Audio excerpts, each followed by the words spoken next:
evaluation at mycomputercareer.edu today. Financial aid is available to those who qualify, including VA benefits. 880 ESPN, WHSQ, and WCBS-FM HD2, New York. A Good Karma Brands radio station. Don. Give me a piece of wood. I'll eat it. Hahn. Peter, the most you sweat is at a buffet. And Rosenberg. I'll be honest, the one thing I miss about having an office is the taste of Steve Hart's nuts. This isn't North Dakota. This is New York. This is Don, Hahn, and Rosenberg. The best threesome I've ever heard. On ESPN New York and streaming live on YouTube. 3:01 in a bitterly cold city in the middle of December, just 2 weeks away from Christmas. How's everybody doing? Don, Hahn, and Rosenberg were light of player today as Peter Rosenberg is out for his paternity leave.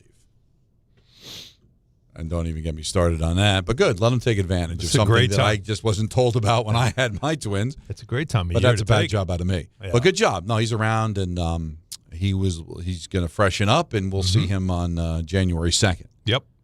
But so it's me and Alan. See him on the other Thelma side. and Louise holding hands, but instead of going off the cliff, we're climbing the mountain of sports radio. What's up, and then we're going to get to the top and wave to everybody down below and say, look at us. Haters, Don and Hahn.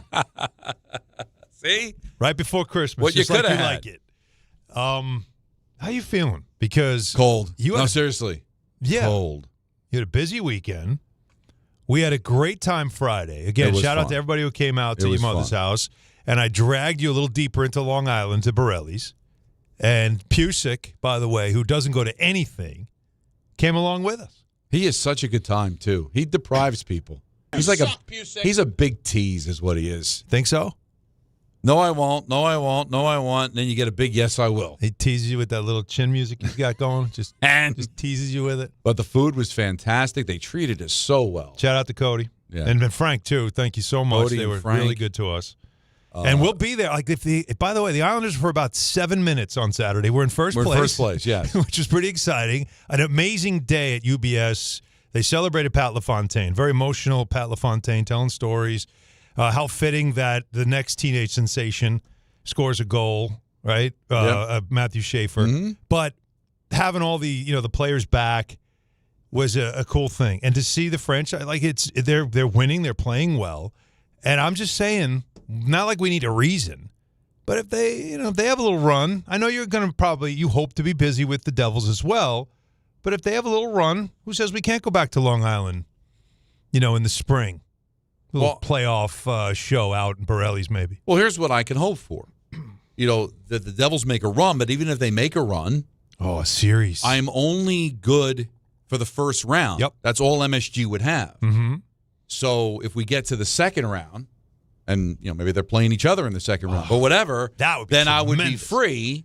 Whether the Devils are eliminated or even advance, I'd be done. My last day would be whatever the last game of their season or their first round would be. Mm-hmm. Go on out to Borelli's, do a remote before a game. Love it. I'm going to be out there coming up Wednesday. Was it Wednesday? Yes. Zach's coming home today, and Gracie, and Zach's girlfriend are going to that game.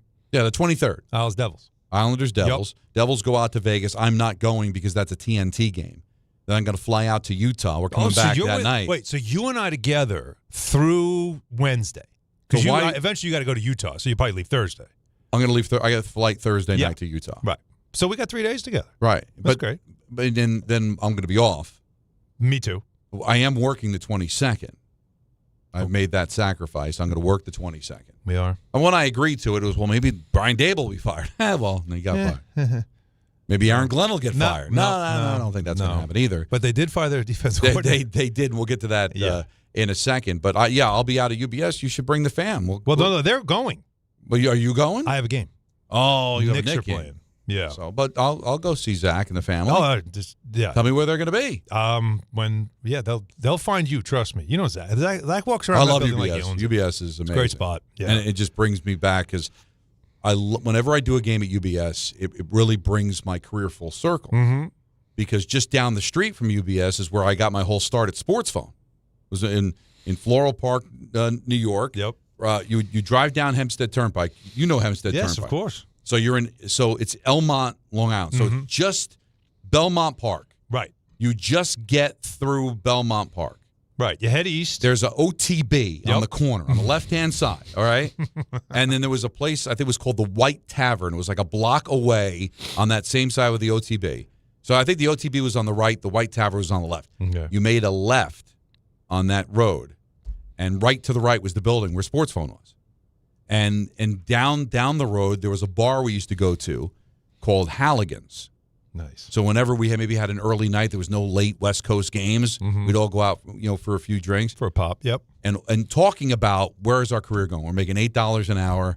I swear to God, if I'm here next year, kill me. Now, we'd have those conversations over beer. Like, I loved Sports Phone, but it's like, dude, I need to get my career going. That here. was I'm stuck in Scranton. I need to get called up. That was us at Champions back in the day. Right. After just saying that where are we going from here? All the crazy stuff, and it's amazing. But it is full circle for you. For sure. So if you had whispered to Don LaGreca, it was like 22 years old, 23 years old. Hey, one day there's going to be an arena down the street. Right. The Islanders are going to move to this brand new arena. You'd be going to call games at that arena. Okay. Calling what? Calling people names outside the arena? Right. Selling pencils for pennies? Into a tape recorder? You're going to be doing Devil games there. I'll be like, wow. So that but the arena's amazing. I always loved the Coliseum because the vibe. Yeah. Wasn't aesthetically pleasing, and No, it didn't have all the luxuries of a new building. No, but it when felt you went old in there, school. it felt old school. It was loud. It was cool.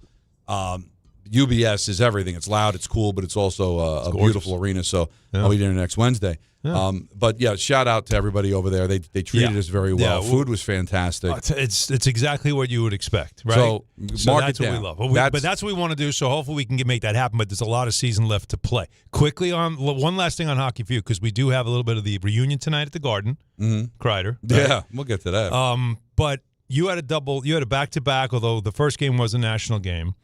But that was pretty big news, though. Quinn Hughes in town. I had both games. I thought the first game was a national game. No. Devils Ducks, Devils Canucks. That's what I had this weekend, Saturday and Sunday. Well, Saturday I was with Gracie and volleyball stuff, so I did not get a chance to watch. But the Quinn Hughes stuff goes down. He's in town. Like, it's the most bizarre thing. While the Devils were playing the Ducks, the Canucks were at the Devils practice facility practicing. So he's literally there, and all he had to do, because everybody thought he was going to be a Devil, and obviously it didn't happen. Like how was it? Is it disappointing? Is it it's a matter of time? No, it does feel like listen, if you look at social media, they all want Fitz fired. How do you make this deal? And people are also spinning Quinn Hughes, saying how much he loved Minnesota. That I don't know. Were we allowed to say what Quinn said, Anthony? I know we were allowed to say Cube. I'll change it to cubes just to be safe. Okay. That Quinn said that loved Bill Guerin. He had the cubes to make the deal. So people looked at that and taking a shot at Fitz. Take a look at the return they got. All right. They got Marco Rossi. He's a really good. He's not a first line center, but he's a good second line two-way center. Okay. Who's playing first line for them because Vancouver certainly depleted.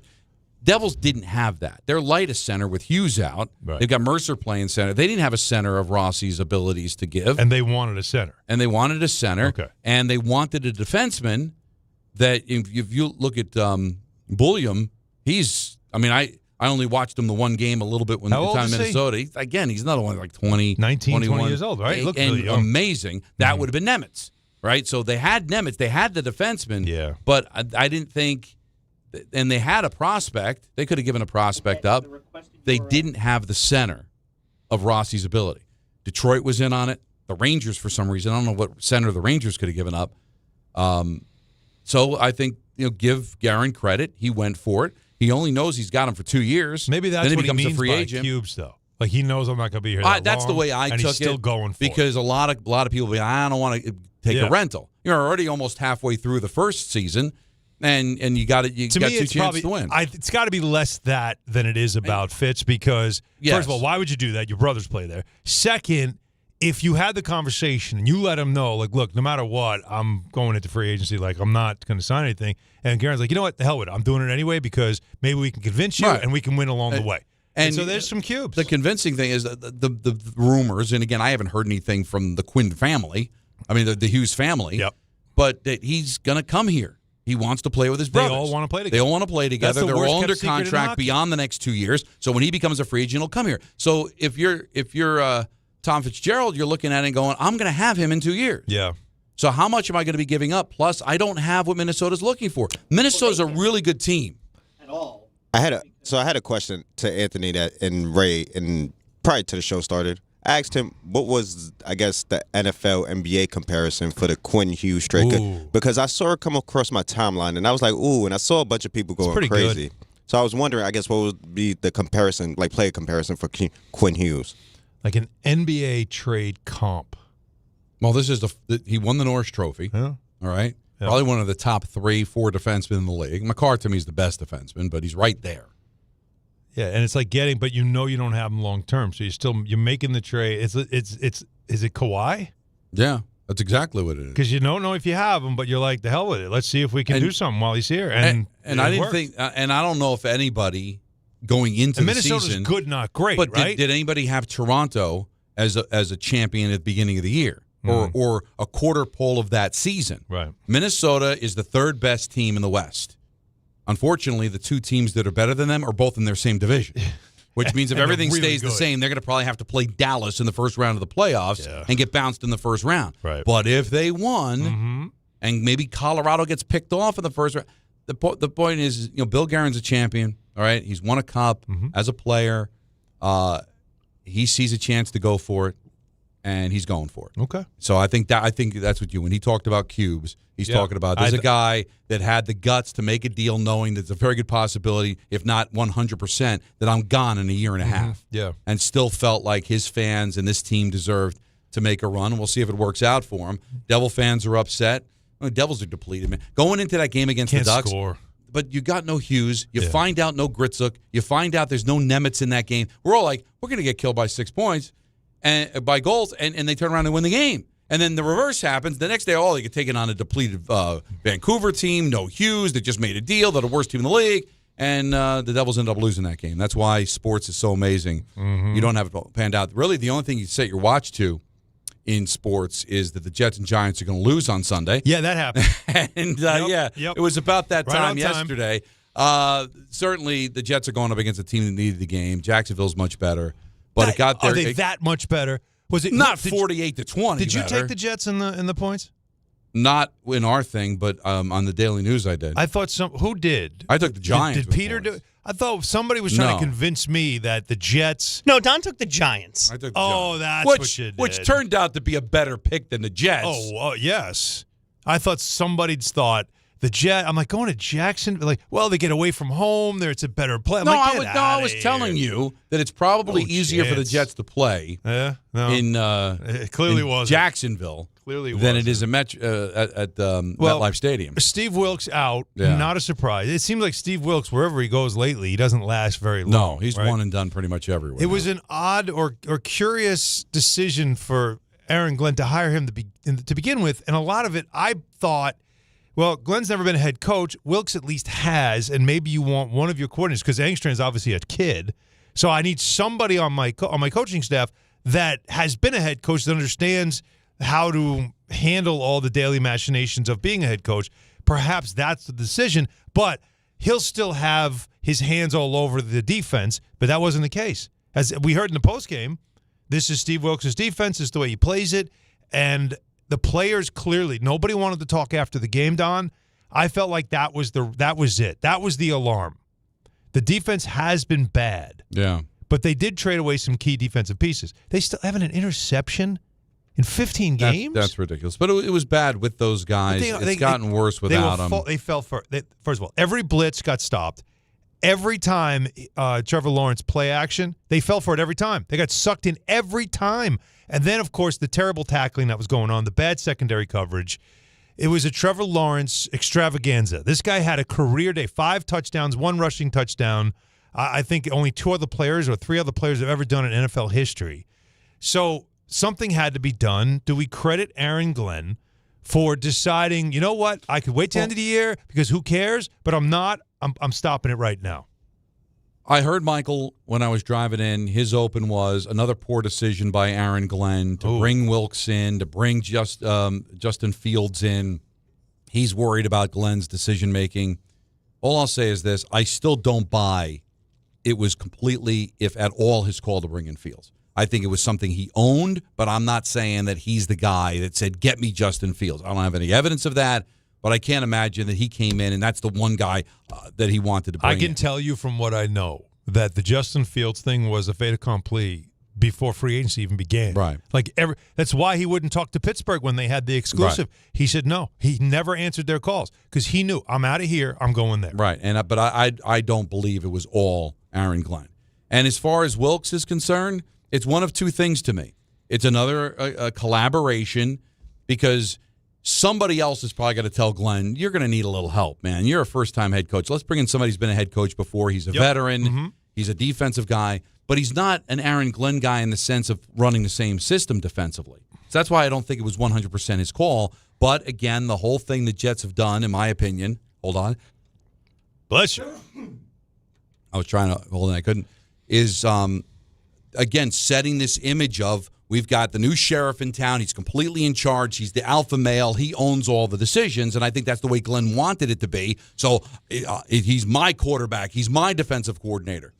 And so I'm not sure I'm gonna look at Fields and look at Wilks and those failures and completely tag Glenn 100% for those. You have to make some decision when you get embarrassed the way they got embarrassed. And you're starting to see a lot of teams. This is the time you start letting coaches go because you still have a rest of the season, but you just can't look your players in the face and say, we know this guy's got to go, but we're only 3 games away from it being. You can't do that. You got to hold guys accountable, and you have to hold Wilks accountable for a defense that's gotten worse. It looked like it gave up yesterday. Somebody has to answer to that. So I'm not ready to throw Glenn out because of the Wilks decision. Mm-hmm. It looked like the right decision to fire him. Maybe should have fired him earlier. But sometimes things come to a head, Alan. Sometimes when you watch a game, you're like, nah, this is a game somebody's getting fired. That looked like a game somebody should be fired. Oh, God, yes. And if this is Aaron Glenn, season 3, season 4, then I would say, this is the game where the coach gets fired. Mm-hmm. This is a game where, we're letting somebody go. Our defensive coordinator's got to go. Yeah, and that's, I think, offense wasn't that big of an issue. When Brady Cook actually looked serviceable. He looked fine. Sure. The offense has – it's funny. When Fields doesn't play, the offense doesn't look so bad. It doesn't.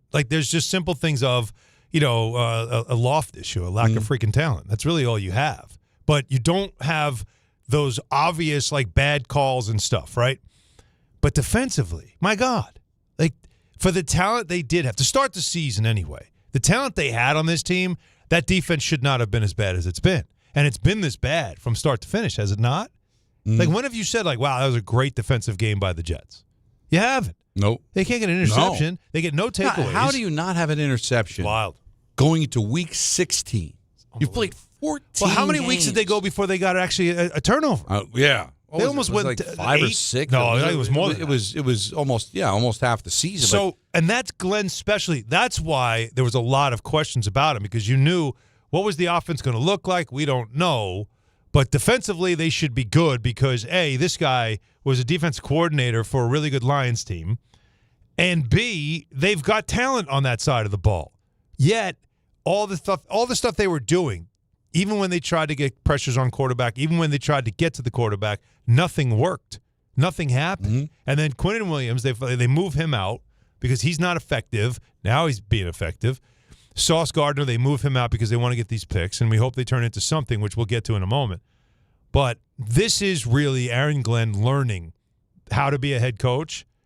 As I said, you got to as you want players to develop, new coaches have to develop too. And that includes assessing your coaching staff and knowing this isn't it, and I got to do better. The players aren't happy, and maybe they went, and who knows, maybe some of the guys that didn't want to talk post-game to the media, they might have went to Aaron Glenn. Yeah, and said, listen, man, with this guy, I can't do this. And that's when you're Aaron Glenn, I need my culture to be right. I can't ask these players to show up and give everything they have if I have a coach who isn't pulling his weight too. So that's what happened today. Yeah, because your own credibility as a head coach is going to look bad if you don't see something wrong with your organization and quickly doing something about it. And the other thing that I was going to mention as a reason why Glenn could have been hired is it just doing a favor for a veteran, a guy that's been around a while. Hey, I'll give you a job. Help me out. I can maybe you're a mentor of mine, and maybe you can help me out. You see that a lot. And if the players know that, and they see this guy's along for the ride and clearly not doing the job, it's going to come down on you. It's going to look bad on you. Mm-hmm. But when you make the decision to let him go, knowing how hard that probably was for Glenn, you can start winning some of those players back by saying, hey, you had our back, and now you let him go. So it's weird even talking about these two damn teams. It's so amazing that we go into a Monday, and we need something like this to even have a reason to open up with the Jets and Giants. I wouldn't have talked about him any other way. I'm being honest. I agreed to work the 22nd because you want to have one of us on the air on an NFL Monday. Mm-hmm. It's an NFL Monday, right? But this would have been the year to take it off because outside of the possible firing of a head coach, and Dable was fired, a month ago, there's nothing to talk about with these teams. I mean, the Giants, again, can't do anything right. They finally get an Abdul Carter performance, which was amazing. He played like his hair was on fire, but it still results in another loss, which I'm sure Giant fans want because you're hearing all these rumors that if they get the first pick and if the season ended today, they would, that they can trade it and all that, and maybe the Jets will trade up and all that, the conspiracy theories that go along with that. But, again, it's another game in which your quarterback, who everybody loves and believes is the future of your franchise, takes another L. And that just wears on you. And then he starts to do a little bit too much. He ends up throwing the pick at the end of the game. So I don't want him to be damaged through all this. So as much as it helps the Giants to lose to the Raiders and finish with the first overall pick and the worst record in the NFL and all that can do for your draft capital, it can do damage to your young quarterback. Yep. I can't have that. I wanted him. I was listening to the game because I was in the car coming back from the Devils. But like in rewatching the game, I want him to do well. He wasn't great in the first half, better in the second half. I don't know why he was taken from the game. Again, they're so sensitive, the NFL. Oh, my God, Dart, it looked like he got hit in the head. Take him out of the game. Right. He wasn't even hit in the head. Mm-hmm. It's ridiculous. But the Giants can't fight it, because especially after what happened with Dable earlier in the year going into the tent. So he disappears for a play or two. Not great. Down near the goal line, and you end up wasting a couple of plays with Winston, and you don't score a touchdown. But I'm hoping, watching the end of that game, Alan, that Dart produces the game-winning drive, because I want that on his resume. I want him to learn from that. And the only way you do that is to win games. The constant losses, I'm telling you, and I'm not pretending that I was any kind of athlete. Alan was way more of an athlete than me. I played in high school. Alan played in college, okay? Not football, but, competitively, we were athletes at some point in our lives. Is that winning doesn't not have lasting effects, okay? I always bring up, you're never losing in a vacuum, okay? It's not like, you lose, you get the picks. These guys are trying, they're studying, they're working their asses off to win. And when you don't win, it grades on you. It creates a disease within the room. Mm-hmm. And if I've got a good young quarterback that I think has a future, I don't want that losing to get to him. He's a competitive kid. He takes these losses hard. I don't want bad habits to be created by that. Find ways to win games. It's a results-based situation, no matter what. Even development is results-based. And confidence comes from demonstrated performance. And if you haven't done it yet, how do you have confidence in yourself to be able to do it? But you believe you can, but you don't know you can until you do it. And even in a meaningless game, quote unquote, you like to see it. I thought he was fine. I don't think he played great, but I don't think he played bad. They have their guy. But I think eventually we do need to get into a conversation. We do have a binge today, but we do have to get into a conversation about how the Jets and Giants could be in competition in the offseason. Because it could be a really intriguing story that nobody wants to talk about.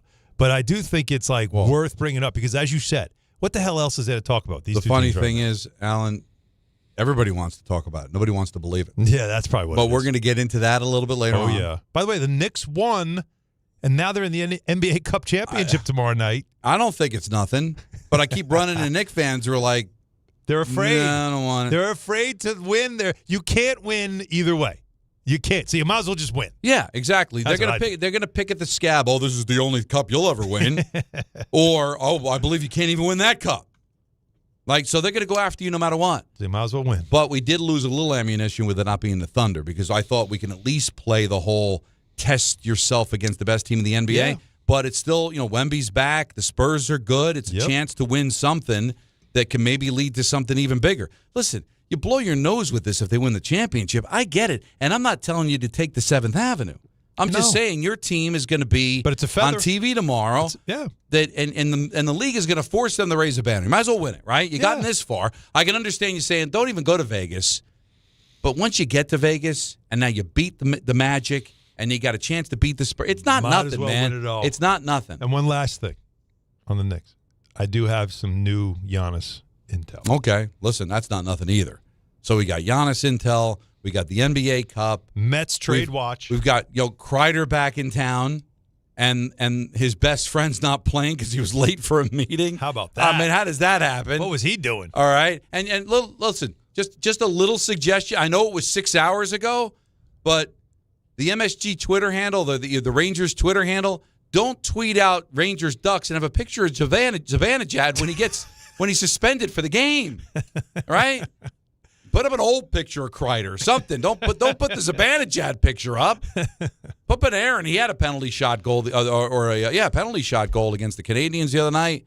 Get that up there. But Zibanejad gets suspended for being late for a meeting when his best friend's in town. That's just crazy stuff. So 4:30 the Binge. We'll have ENN at 6. We're off at 6:30 because those Rangers are taking on those Ducks. Oh yeah, right here on ESPN New York. New York, it's football season, and you should be out there enjoying every play, every tailgate, every moment. But if you're dealing with neck pain, back pain, joint pain, or sciatica, even getting off the couch can feel like a challenge.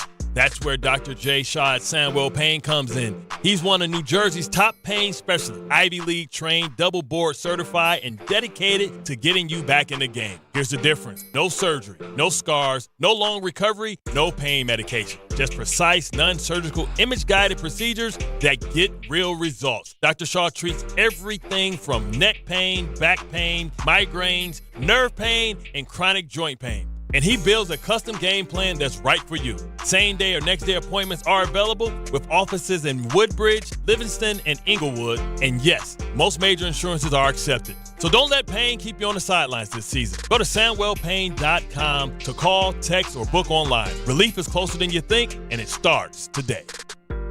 Some stages celebrate. This one tests everything. Every drive, every approach, every putt. Pressure builds, resilience matters, and history waits for the bold.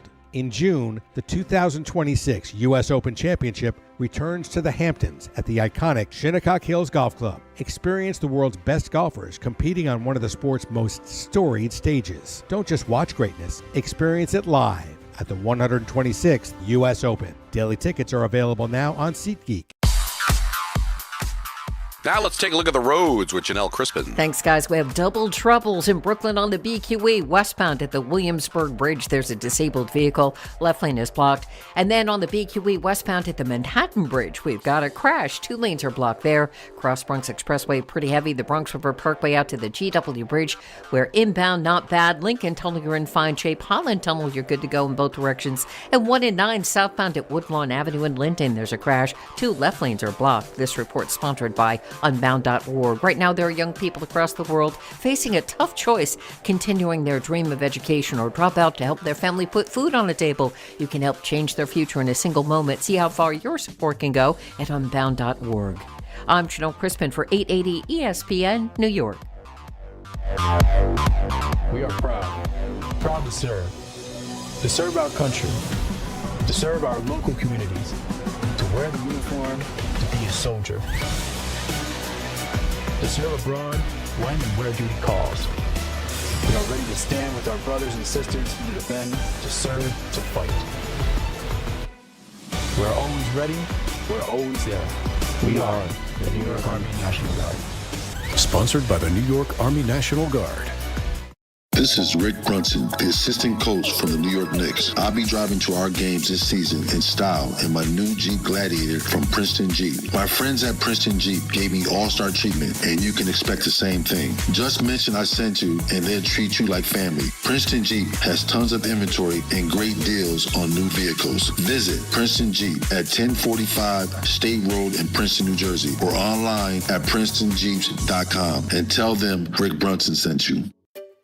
Finding great candidates to hire can be like, well, trying to find a needle in a haystack. Sure, you can post your job to some job board, but then all you can do is hope the right person comes along, which is why you should try ZipRecruiter for free at ZipRecruiter.com/ESPN.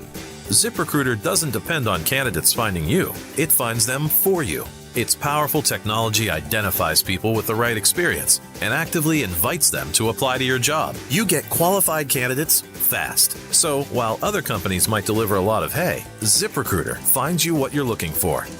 The needle in the haystack. See why 4 out of 5 employers who post a job on ZipRecruiter get a quality candidate within the first day. ZipRecruiter, the smartest way to hire. And right now, you can try ZipRecruiter for free. That's right, free at ZipRecruiter.com/ESPN. That's ZipRecruiter.com/ESPN. ZipRecruiter.com/ESPN.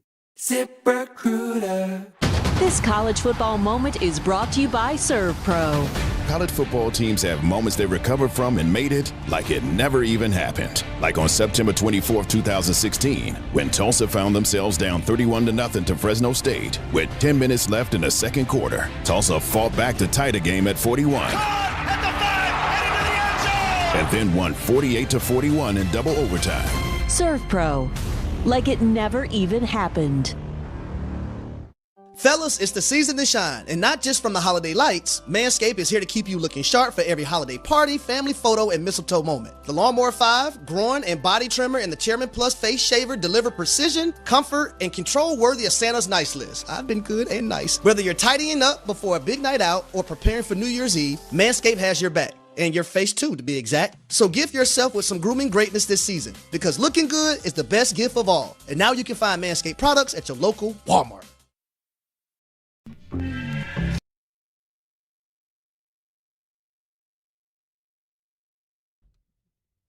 All right, let's hear from you.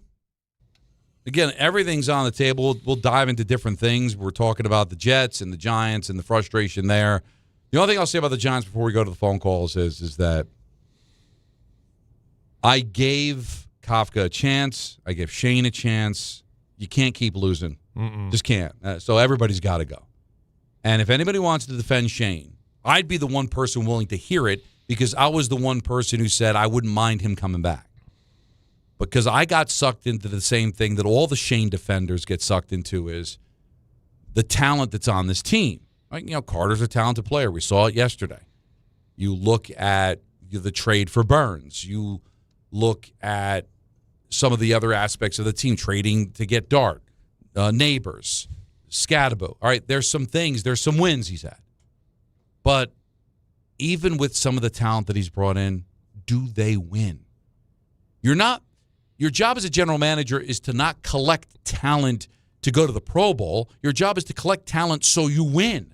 And when you don't win and you lose at the clip that they've lost since 22, this is going to be another double-digit loss season.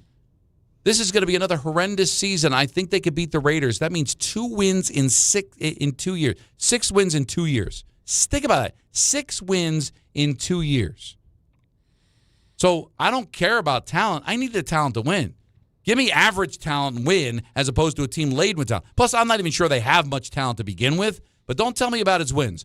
Do those wins in the locker room, do those wins on the draft sheet, do those wins in free agency result in wins on the field? I need a coach to decide that. Understood, but you also have to bring in the right players. I think there's a couple of factors at play here. One of them is the miss on Banks, brutal. Right, that's that kill because again, these are key positions on the field that you need somebody that's a hit. And if you don't have a corner, you're dead. They are bad in the secondary, really bad. Their linebacking core is really bad. Very bad. Dexter Lawrence has not been himself this year. Nope. Now, he had off-season surgery, and who knows if he was really ready to play this year. We don't know. Right, and also not a Schoen pick. Right, but I'm saying, but still, right. Dexter Lawrence. How important is Dexter Lawrence to this defense? Would you say he's their best player? Yeah, right. I would. He has not been their best player this year. No. So something wasn't right with Dexter Lawrence from day one this season. And you got to hope that it's just the offseason didn't give him the opportunity to be ready to play this season. That's all you can hope for because he has not been right. And so that's why your defense – and then, of course, the defense coordinator he had no right being a defensive coordinator in the NFL. Right. And that was your head coach making that decision. because your defense did look good when Wink Martindale was the coordinator. So I look at that. And then you look at the offense. Now, that's a Shane thing. He brought him in. Having a kicker for years. He's brutal. He's been bad. He missed 2. They should have had 27 points yesterday. Even with all the bad things that happened offensively and the way that game ended where they had a chance to tie and they just could not get out of their own way, they still should have had 27 points on the board. That's enough to win. Sure is. So that's why I keep going back to I need to know, what can a good coach do with this group? That's what I need to know. No, I get it, but I think everybody's got to go. But I do think you're reaching that point, though. You are reaching that point. If I'm bringing in a Mike McCarthy's going to say, I'll handle all this. I got a guy that can run front office. We don't need these guys. That might happen.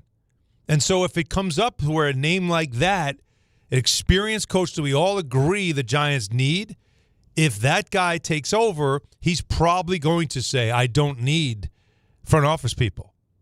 I'll run this. I don't, he doesn't need to be here, and then they'll make the change. That's what I think probably will go down.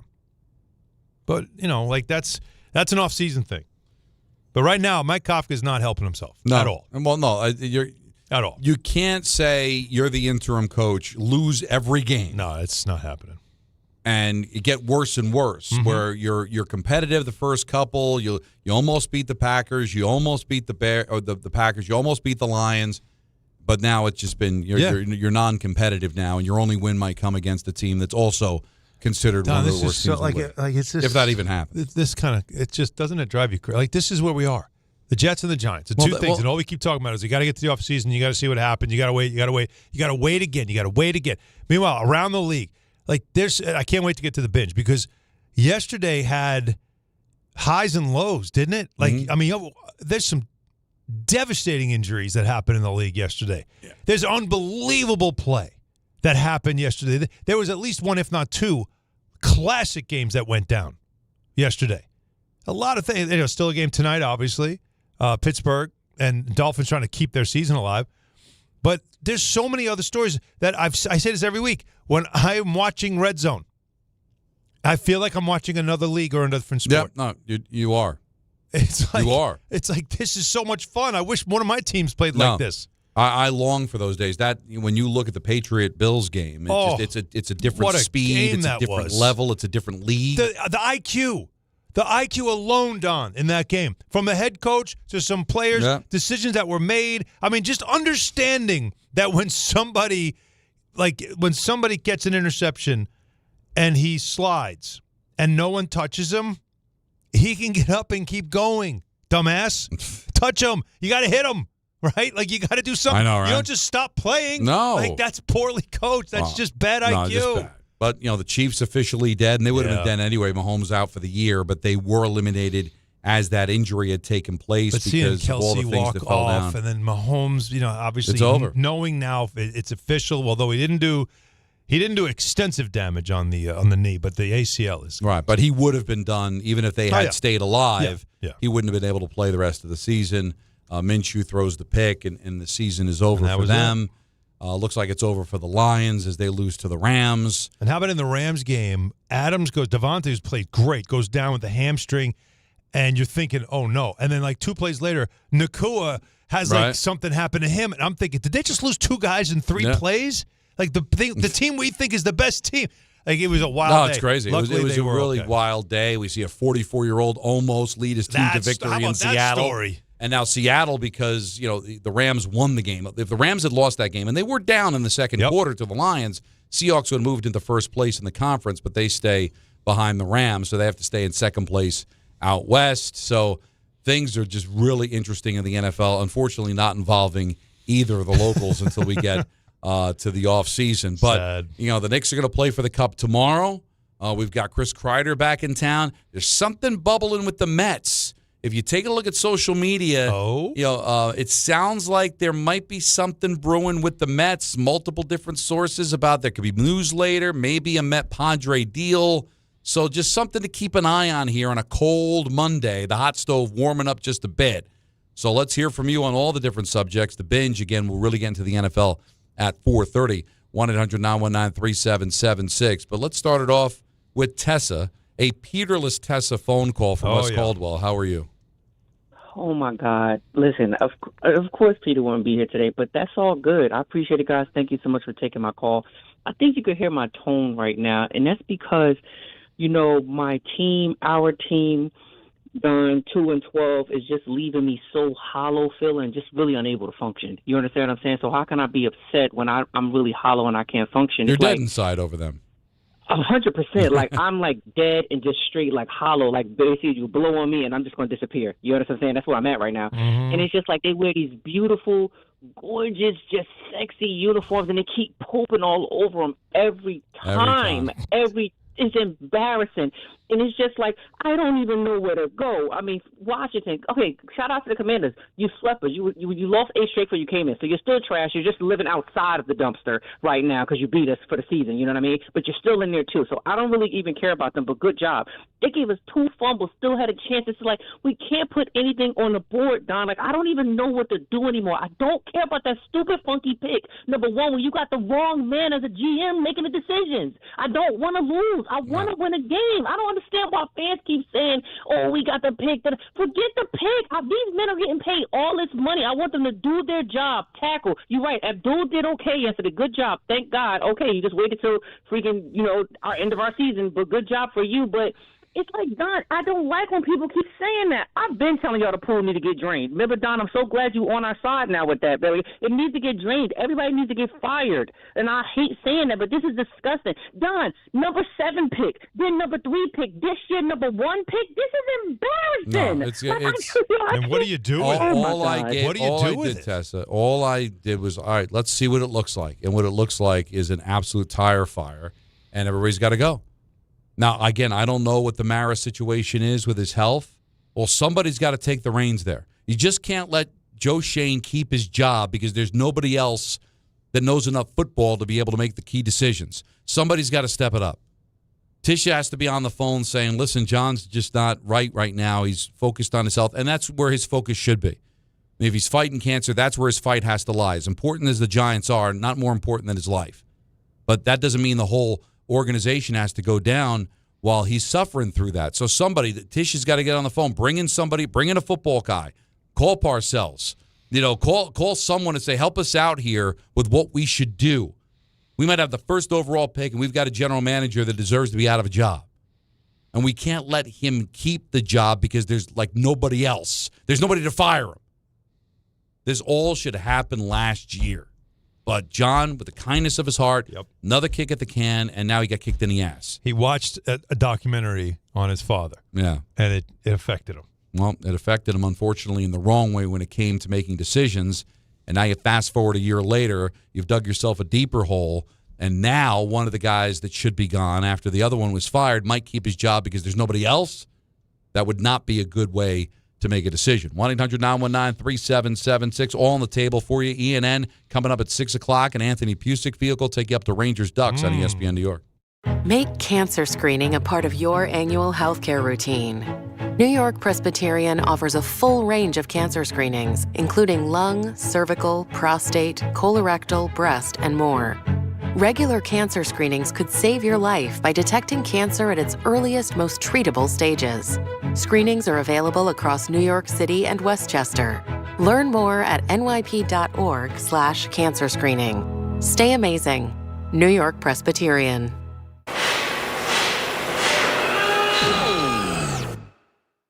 When equipment breaks down and operations come to a halt, every single second counts. So why is your maintenance team spending 60% of their time doing anything but turning wrenches? MaintainX is the AI-powered maintenance and asset management system that helps your team get back to actually fixing breakdowns. No more searching for manuals. No more hunting down parts. No more drowning in paperwork. With MaintainX, your team can access manuals from anywhere, create new procedures in minutes, and turn voice notes into clear and complete work order feedback. What used to take hours now only takes minutes. Keep your operations moving, not your paperwork. Join over 11,000 maintenance teams that are already fixing more and filing less. Try MaintainX for free today. Go to maintainx.com/AI. That's maintain and the letter X.com/AI. Hey, New York and New Jersey, Boost Mobile has an unlimited talk, text, and data plan that's only $25 a month forever, meaning you'll only ever pay $25 a month for the rest of your life. Who wouldn't want unlimited wireless when it only costs $25 a month forever? If you don't, you must be one of those people who enjoy overpaying for their phone plan. $25 a month forever is truly as good as it gets. So go online and switch now at boostmobile.com. After 30 gigabytes, customers may experience slower speeds. Customers will pay $25 a month as long as they remain active on the Boost Mobile Unlimited plan. Listen up, football fans.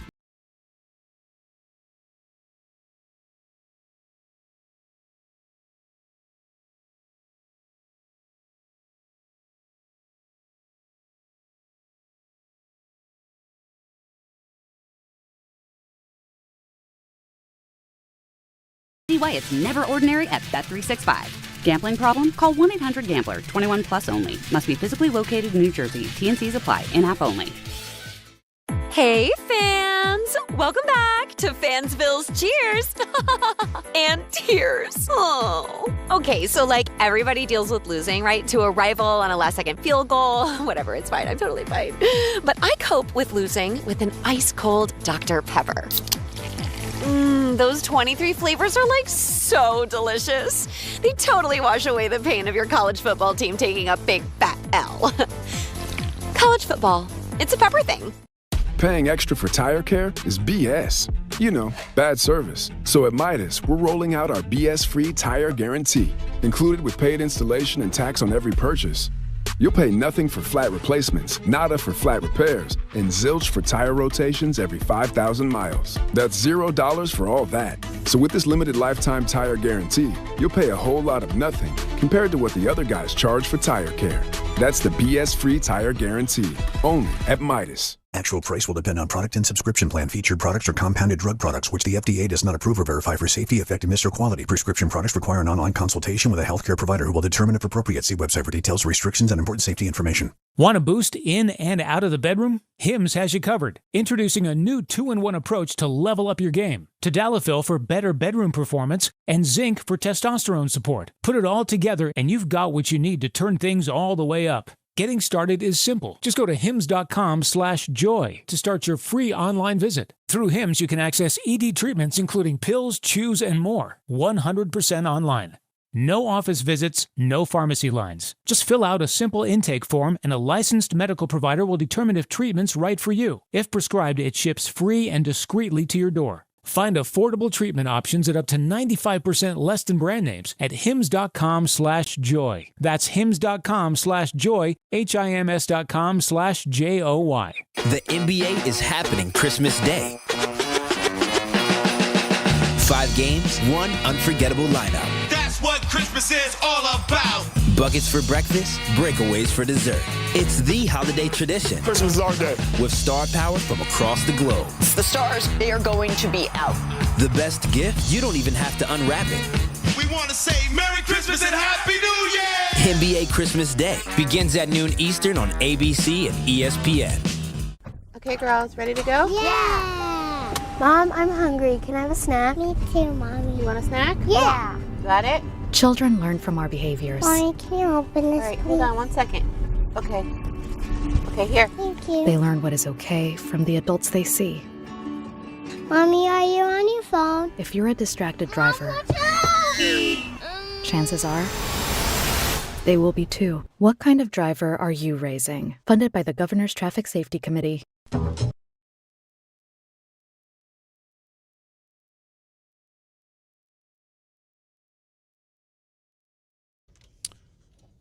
Game Time is brought to you by Tullamore Dew Irish Whiskey, because when it's game time, Alan. Oh, yeah. It's Tully time. It's Tully time. Just one game, but it's a big one. The Rangers play host to the Ducks with coverage immediately following us on 880 at 6:30. It's big because Trouba and Kreider return to the Garden for the first time since they were traded.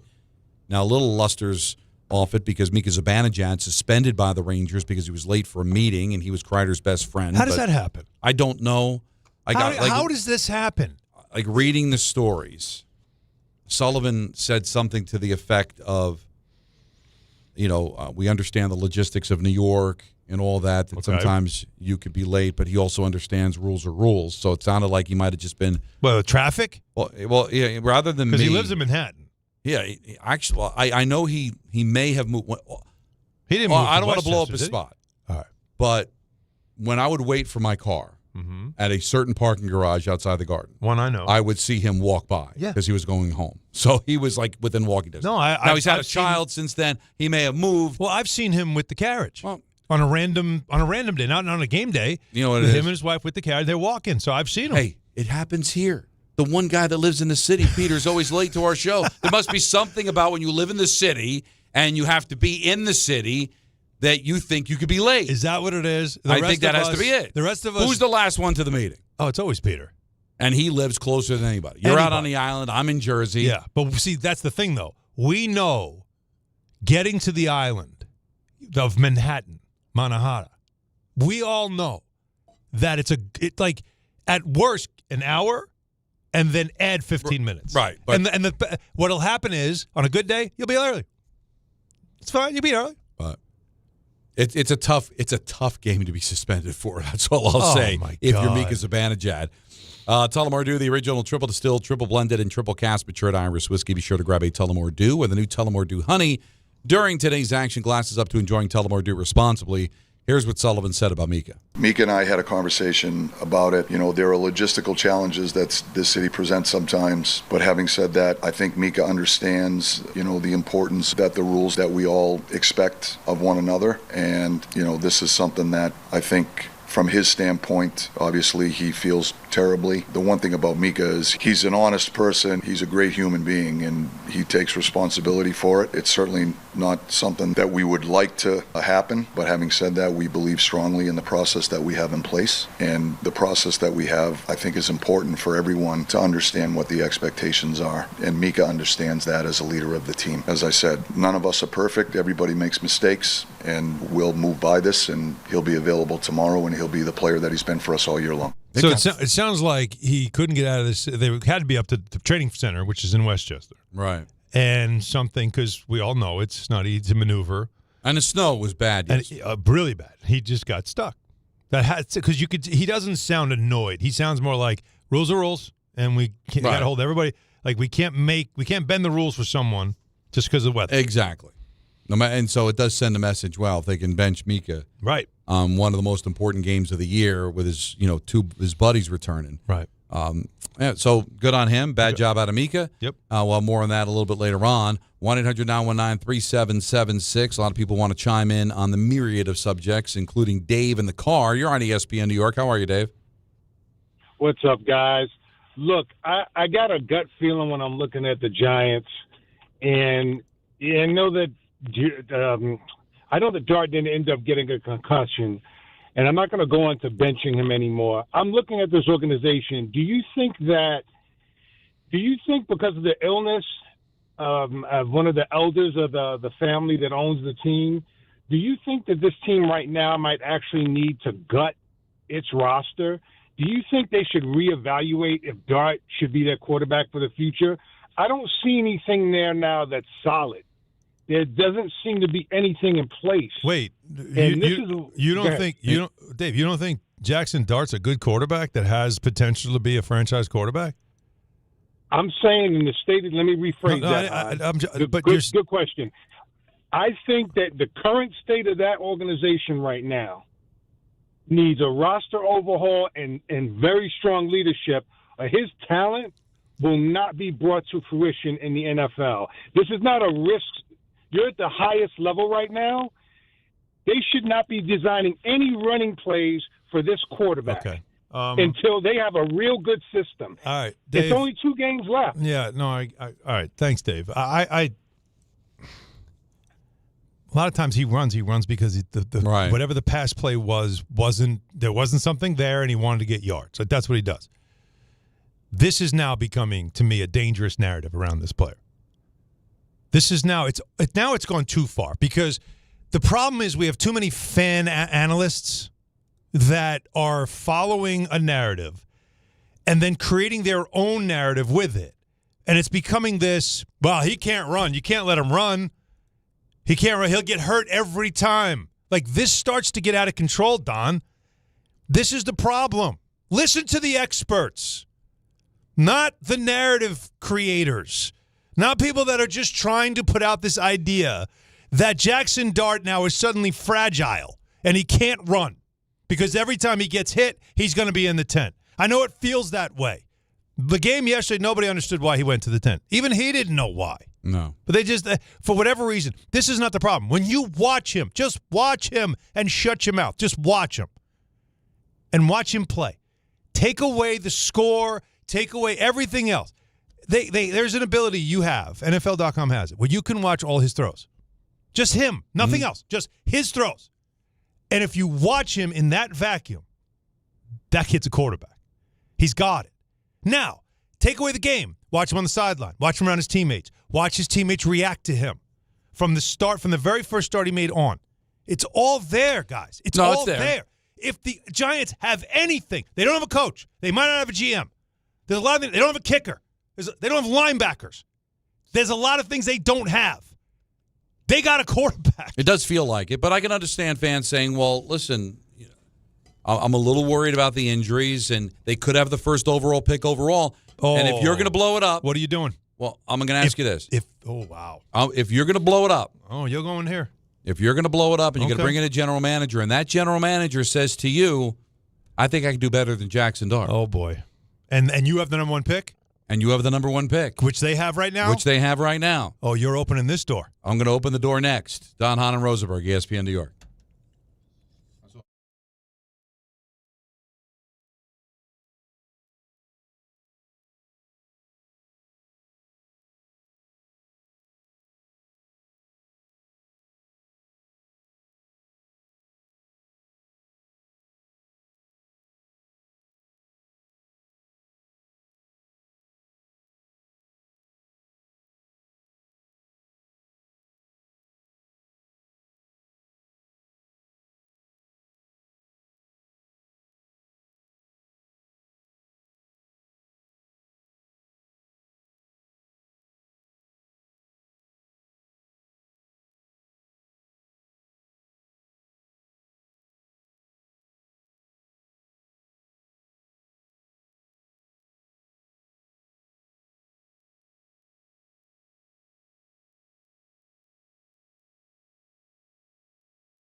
First and win the race with Thrive Managed AI. Start with a complimentary strategy consultation at thrivenextgen.com/ESPN. That's thrivenextgen.com/ESPN. Actual price will depend on product and subscription plan. Featured products are compounded drug products, which the FDA does not approve or verify for safety, effectiveness, or quality. Prescription products require an online consultation with a healthcare provider who will determine if appropriate. See website for details, restrictions, and important safety information. Want a boost in and out of the bedroom? Hims has you covered. Introducing a new 2-in-1 approach to level up your game. Tadalafil for better bedroom performance and zinc for testosterone support. Put it all together and you've got what you need to turn things all the way up. Getting started is simple. Just go to hims.com/joy to start your free online visit. Through Hims, you can access ED treatments including pills, chews, and more. 100% online.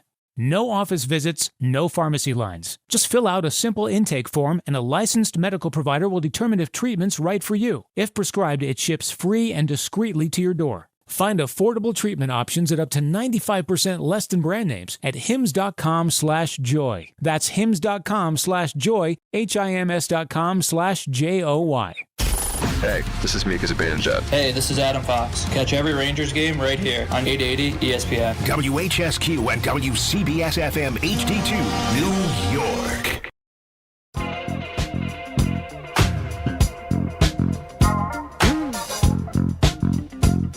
.359 in the big city. We actually returned from break before the hour. How about that?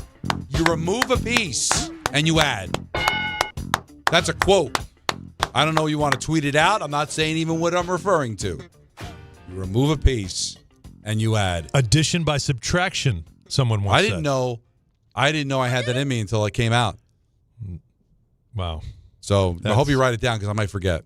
No, we wrote that one down for sure.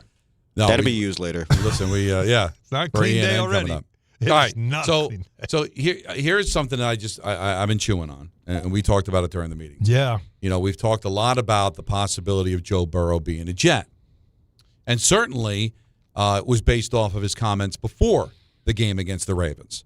Well, Joe Burrow and the Bengals were shut out against the Ravens, real bad. A couple of interceptions for Joe, and here's Joe's comments after the game. My comments had nothing to do with Cincinnati. My comments had everything to do with me and my mindset in football. Do you think that your mindset this week impacted your play today, or was it just your play today? Not at all. All right, so he's not happy. But he tried to say it's not about Cincinnati. But it's about football. It's about football. That's all got to get sorted out. Okay. All right? But start thinking, like we talked about it last week, and I think there's smoke there. If Burrow wants out of Cincinnati, Jets have 5 first-round picks, more than anybody else, to be able to offer Cincinnati to get Joe Burrow. Burrow could change the scenery, maybe a Matthew Stafford kind of situation, go someplace else, go from a team that looks like they've got no chance to win now, notoriously cheap organization. I know the Jets haven't won, but they're not a cheap organization, that there might be something there. So the last caller seemed to be a little down on the Giants quarterback, Jackson Dart, and listen, there are some people, Peter Rosenberg included, say, I want to see more. And I'd like to see more too, but so far what I've seen, I've been pretty impressed with. So he can make every throw, and that's certainly half the battle when it comes to a quarterback. He seems like he's got a good head on his shoulders, and maybe able to keep that head on his shoulders might be something to have a conversation about, but so far hasn't been as big of an issue as of late. But parting ways with Jackson Dart if you can do better.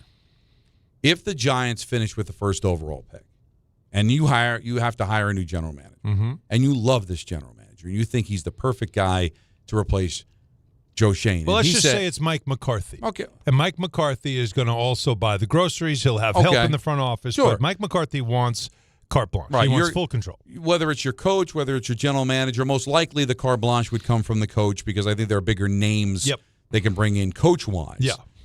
John Harbaugh might get let go in Baltimore, McCarthy becomes available, whatever.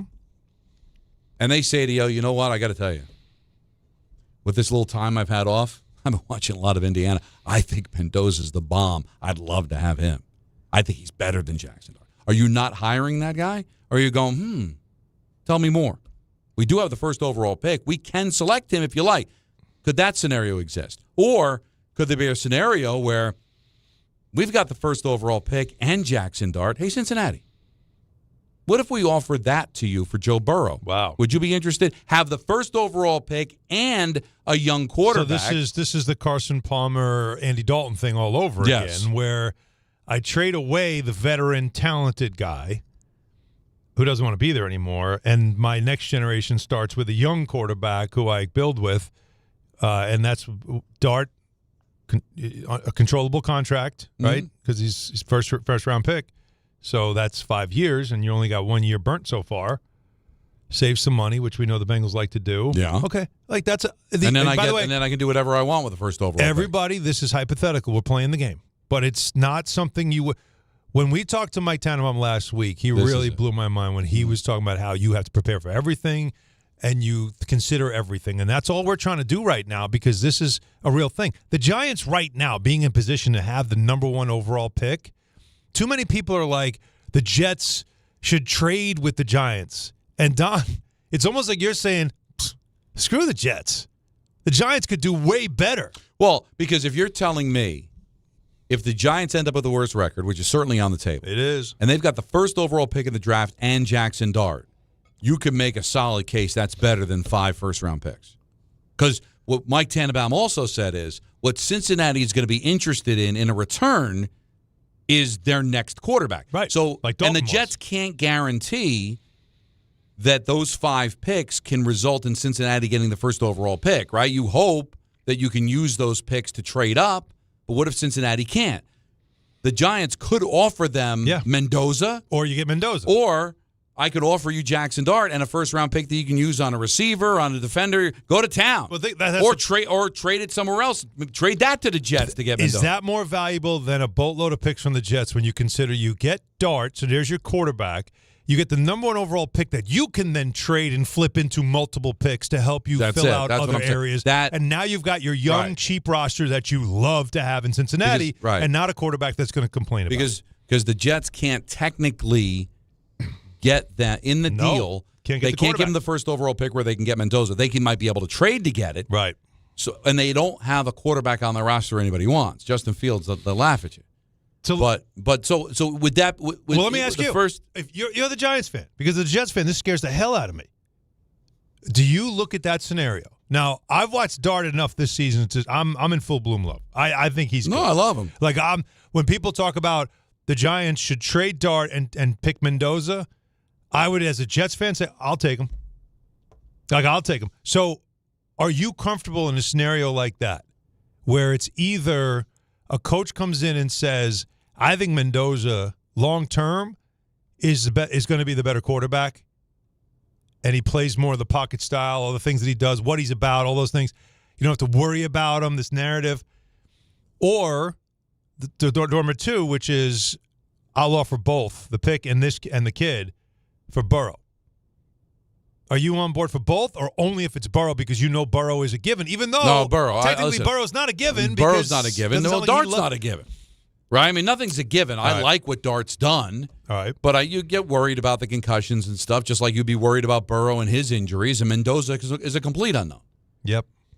The fact that Mendoza is a complete unknown, think about it. The Giants may not need the first overall pick to make this attractive for Cincinnati. Because if Cincinnati believes in Dart as their quarterback, maybe the second and third overall pick is still good for them. I still want more picks, right. You're right. But my point is that could still make it attractive. I'm just throwing out. But this isn't. I'm just giving you a hypothetical.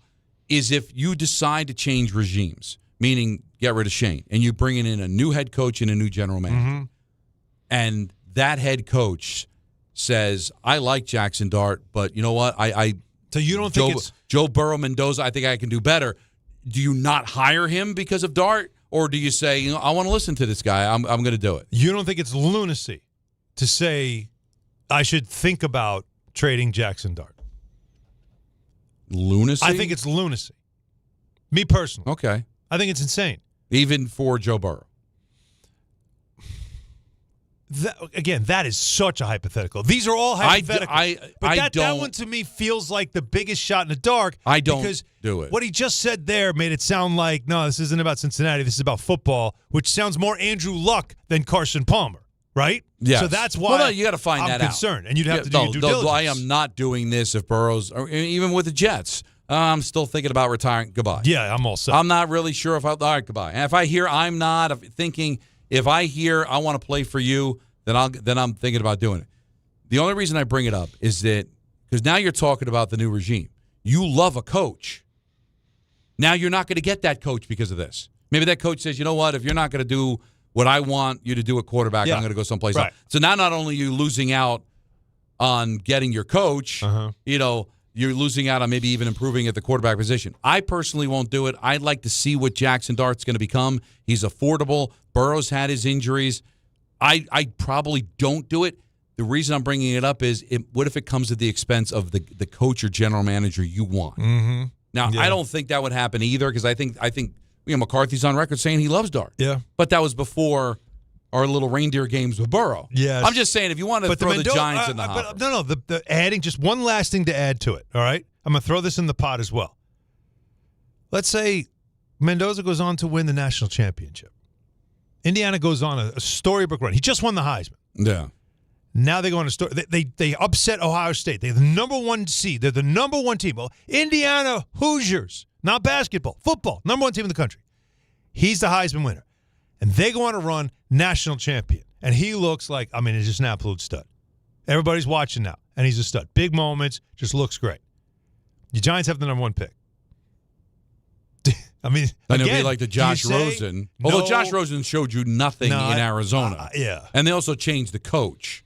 which the Giants would be doing. So that is very similar. But you have seen guys back-to-back first picks, right? I'm telling you, like, it would take a lot for me to move off the quarterback I don't think I can do it either. But I'm just kind of just throwing it out it's there fun. as a scenario. It's fun. I think the Jets are way more real, but I was just throwing out the Giants. 1-800-919-3776. Tommy in the Bronx. You're on ESPN New York. Hey, fellas. I've been around for a long time, and I just have a question for you.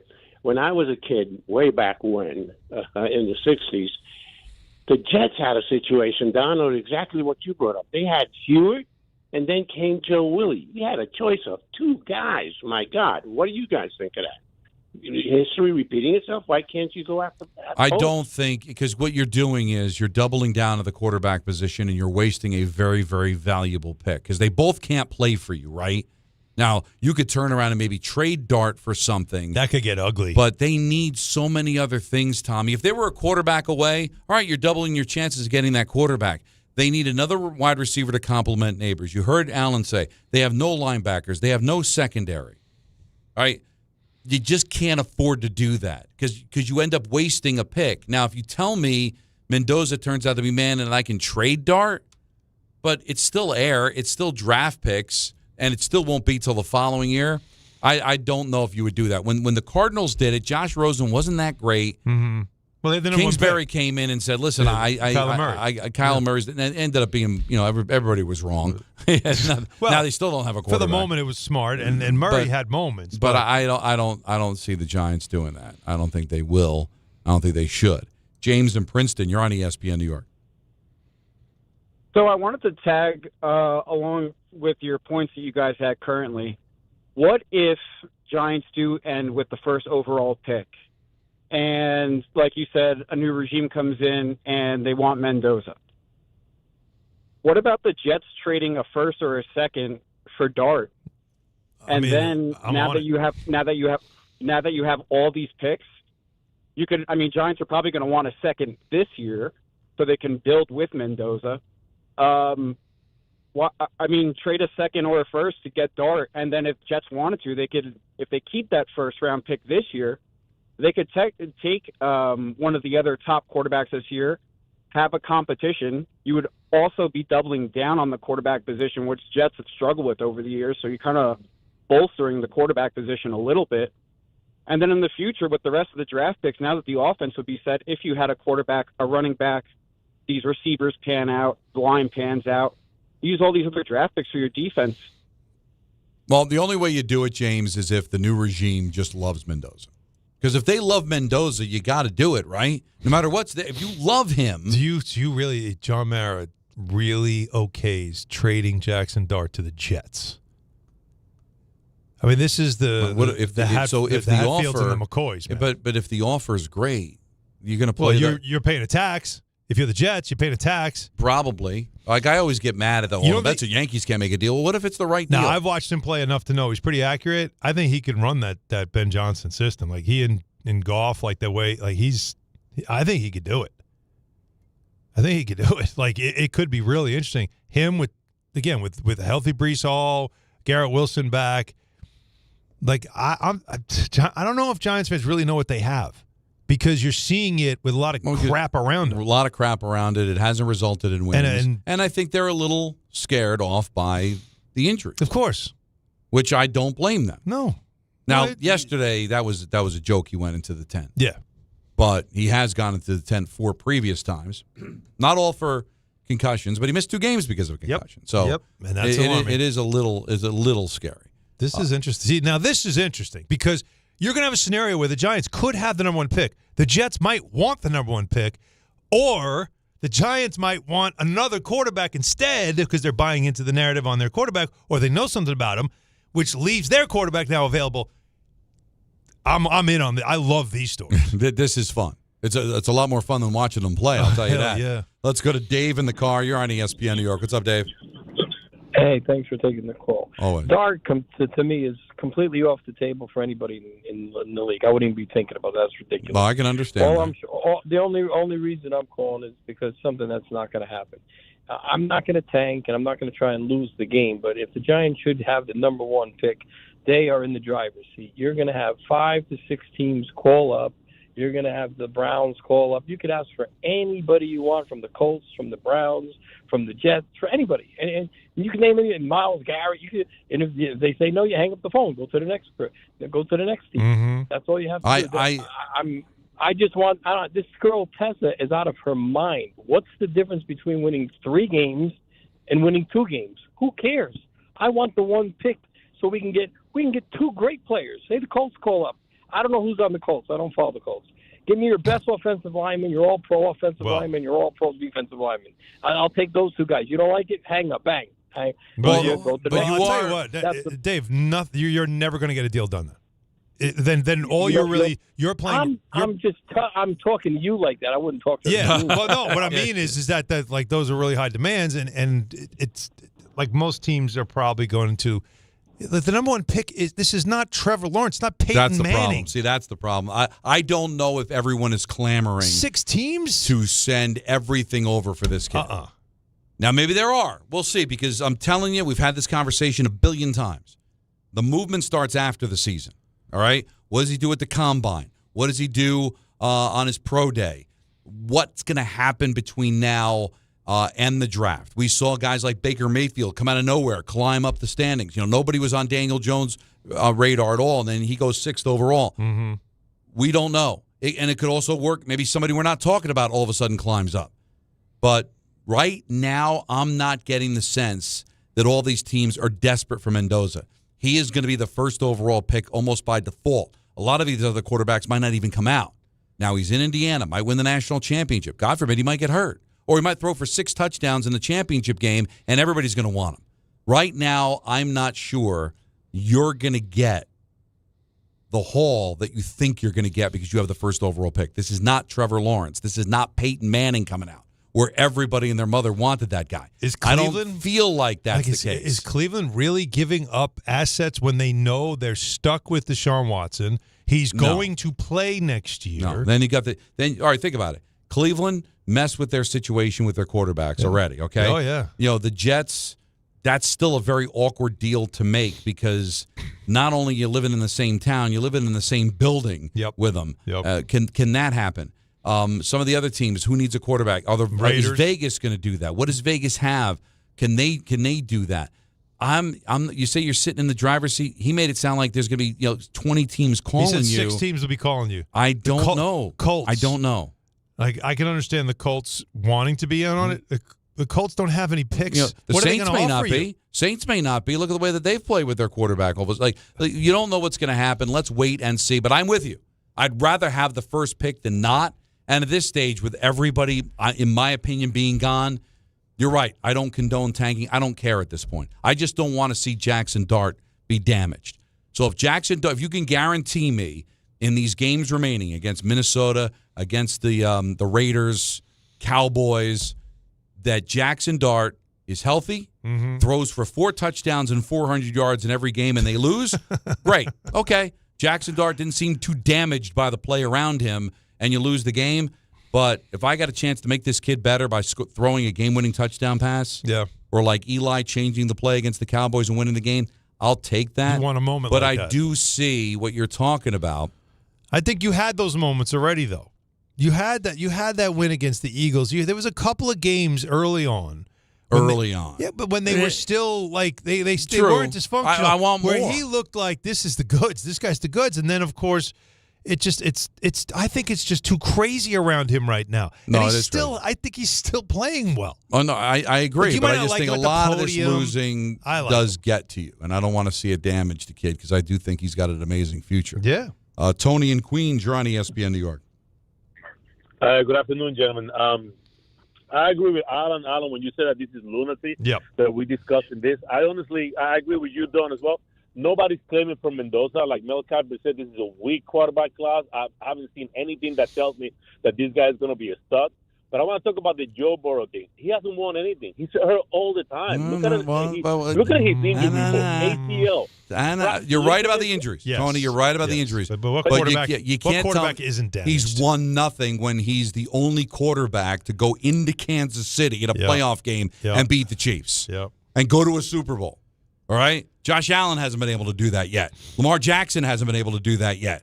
So has he won a Super Bowl? No. Has he gone to a Super Bowl? Has he won in Kansas City in the snow? Yes. So don't say he hadn't won anything. But the injuries are a bit of an issue. But they could be for Dart as well. His career record's 41-32-1. I hate giving records for quarterbacks. Why? Because then that says that he's the sole reason why they win or lose. Is he not one? Is he not like if they had war in football, wouldn't his war be off the charts? Oh yeah, it would be off the charts. Right. But they don't have war, but, do but they? are you gonna? So he took the loss yesterday, and he did throw 2 picks. He was bad. At this point, well, I mean, this team is bad.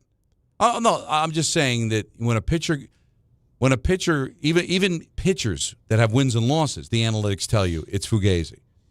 Because a lot of times they don't deserve the win. A lot of times they don't deserve the loss. If it's Fugazi for pitchers in baseball, it's got to be just off the charts fraudulent for football. But it's something we like to do.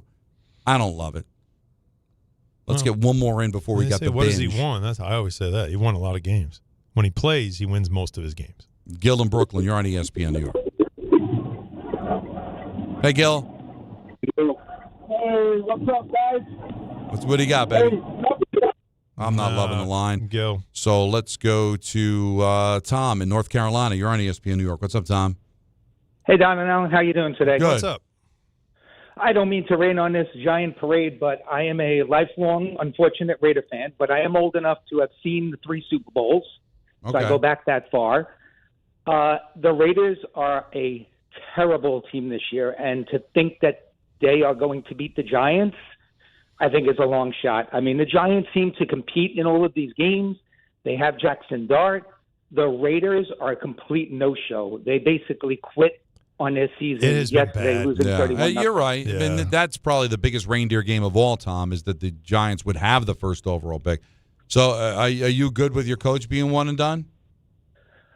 Yeah, but I hate to say it, but I'm buying into this whole the whole Raider story is that John Gruden is going to come back. It's a good old Al Davis move, going against the NFL, bringing Gruden back.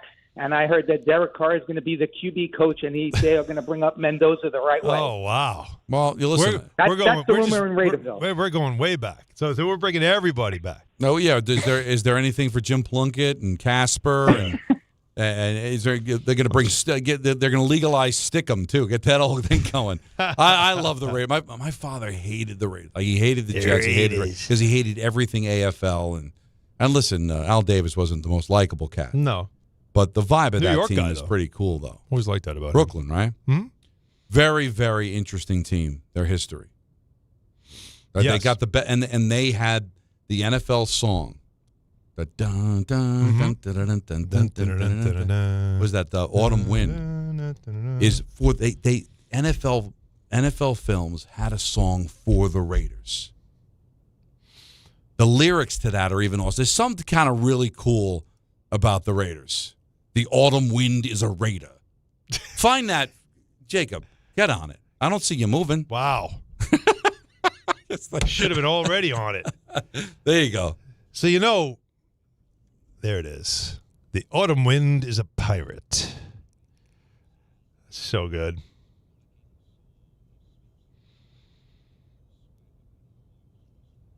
So you said he wrote this? Yeah. Why don't we do this anymore? Why don't we narrate like We've this? lost this. Because kids are corny, that's why. Right, like why don't we narrate things that have colorful words and imagery in vocabulary rather than what do we have today?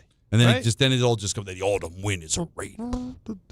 That's because the kids can't get into it unless it's got boom, boom, boom, boom, boom, boom, boom, boom, boom. No, you're getting educated, getting narrated. John Facenda, one of the great voices of God. Yes. Great music. I mean, I bought the CD when it came out like 30 years ago. Just would play it like cruising around in the car. All those great songs. But they got one for the Raiders because the Raiders were just cool, man.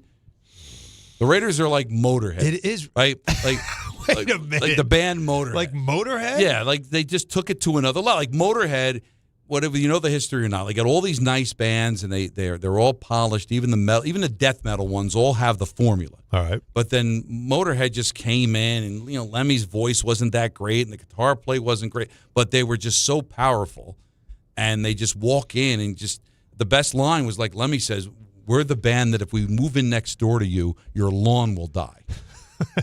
And that's what the Raiders are. They just come in and play by the rule. There are no rules for the Raiders. You'll kill the quarterback. It's only 15 yards. Isn't that a fair exchange? Your quarterback's dead, and it cost me 15 yards. I mean, really. Or maybe they'll throw the guy that hit him out. Maybe. What did it cost? Yeah, come on. Well, that's also that's the mentality I used to love about Pat Riley. Pat Riley's thing when he came to New York, he was Showtime, but he came to New York, and he thinks New York got to be more grittier. So it's if you foul someone, hit him again. Yeah. They're not going to call two fouls. That's it, right, yeah. If you know you're going to foul him, hit him twice. Hey, it's a flagrant in the 10th row or if he doesn't leave the court, right? That's it. I know it doesn't exist anymore, and now we play basically two-hand touch in football, but there was just something about, And that's why the Raiders aren't the Raiders anymore. Yeah, winning isn't everything. It's the only thing. And Hal Davis, again, I'm not a huge fan, but he just had that quote too, your quarterback must go down, and he must go down hard. Yeah, that would probably get you fined now for saying it. Meanwhile, they had I think they had made shirts that had going. You'd walk in. Bob Wischusen would tell me that when you go to Oakland and you'd walk into the Oakland Coliseum, it's a decrepit place and the grass isn't even green and the baseball field in the middle of it. It's just an ugly, disgusting place. But you walked in there, you knew you were walking into a den, right? You were walking into just hell, a pit of despond. Yeah. And he said one of the things that he says he'd go on the field, that they talk during warm-ups, and the place would be empty, but there'd be one guy standing in the corner, dressed as the Grim Reaper with a sickle, and wouldn't move, just standing there, just letting you know, right? Wind whipping the road. Yeah, just I can't see his face. I got to tell you that this is what you fall in love with football with stuff like that. You do, and it's not what the same it used anymore. to be about. But they didn't have a binge back then. No, they didn't. We have a binge now. The NFL binge is coming up next right here on Hahn Rosenberg, ESPN New York.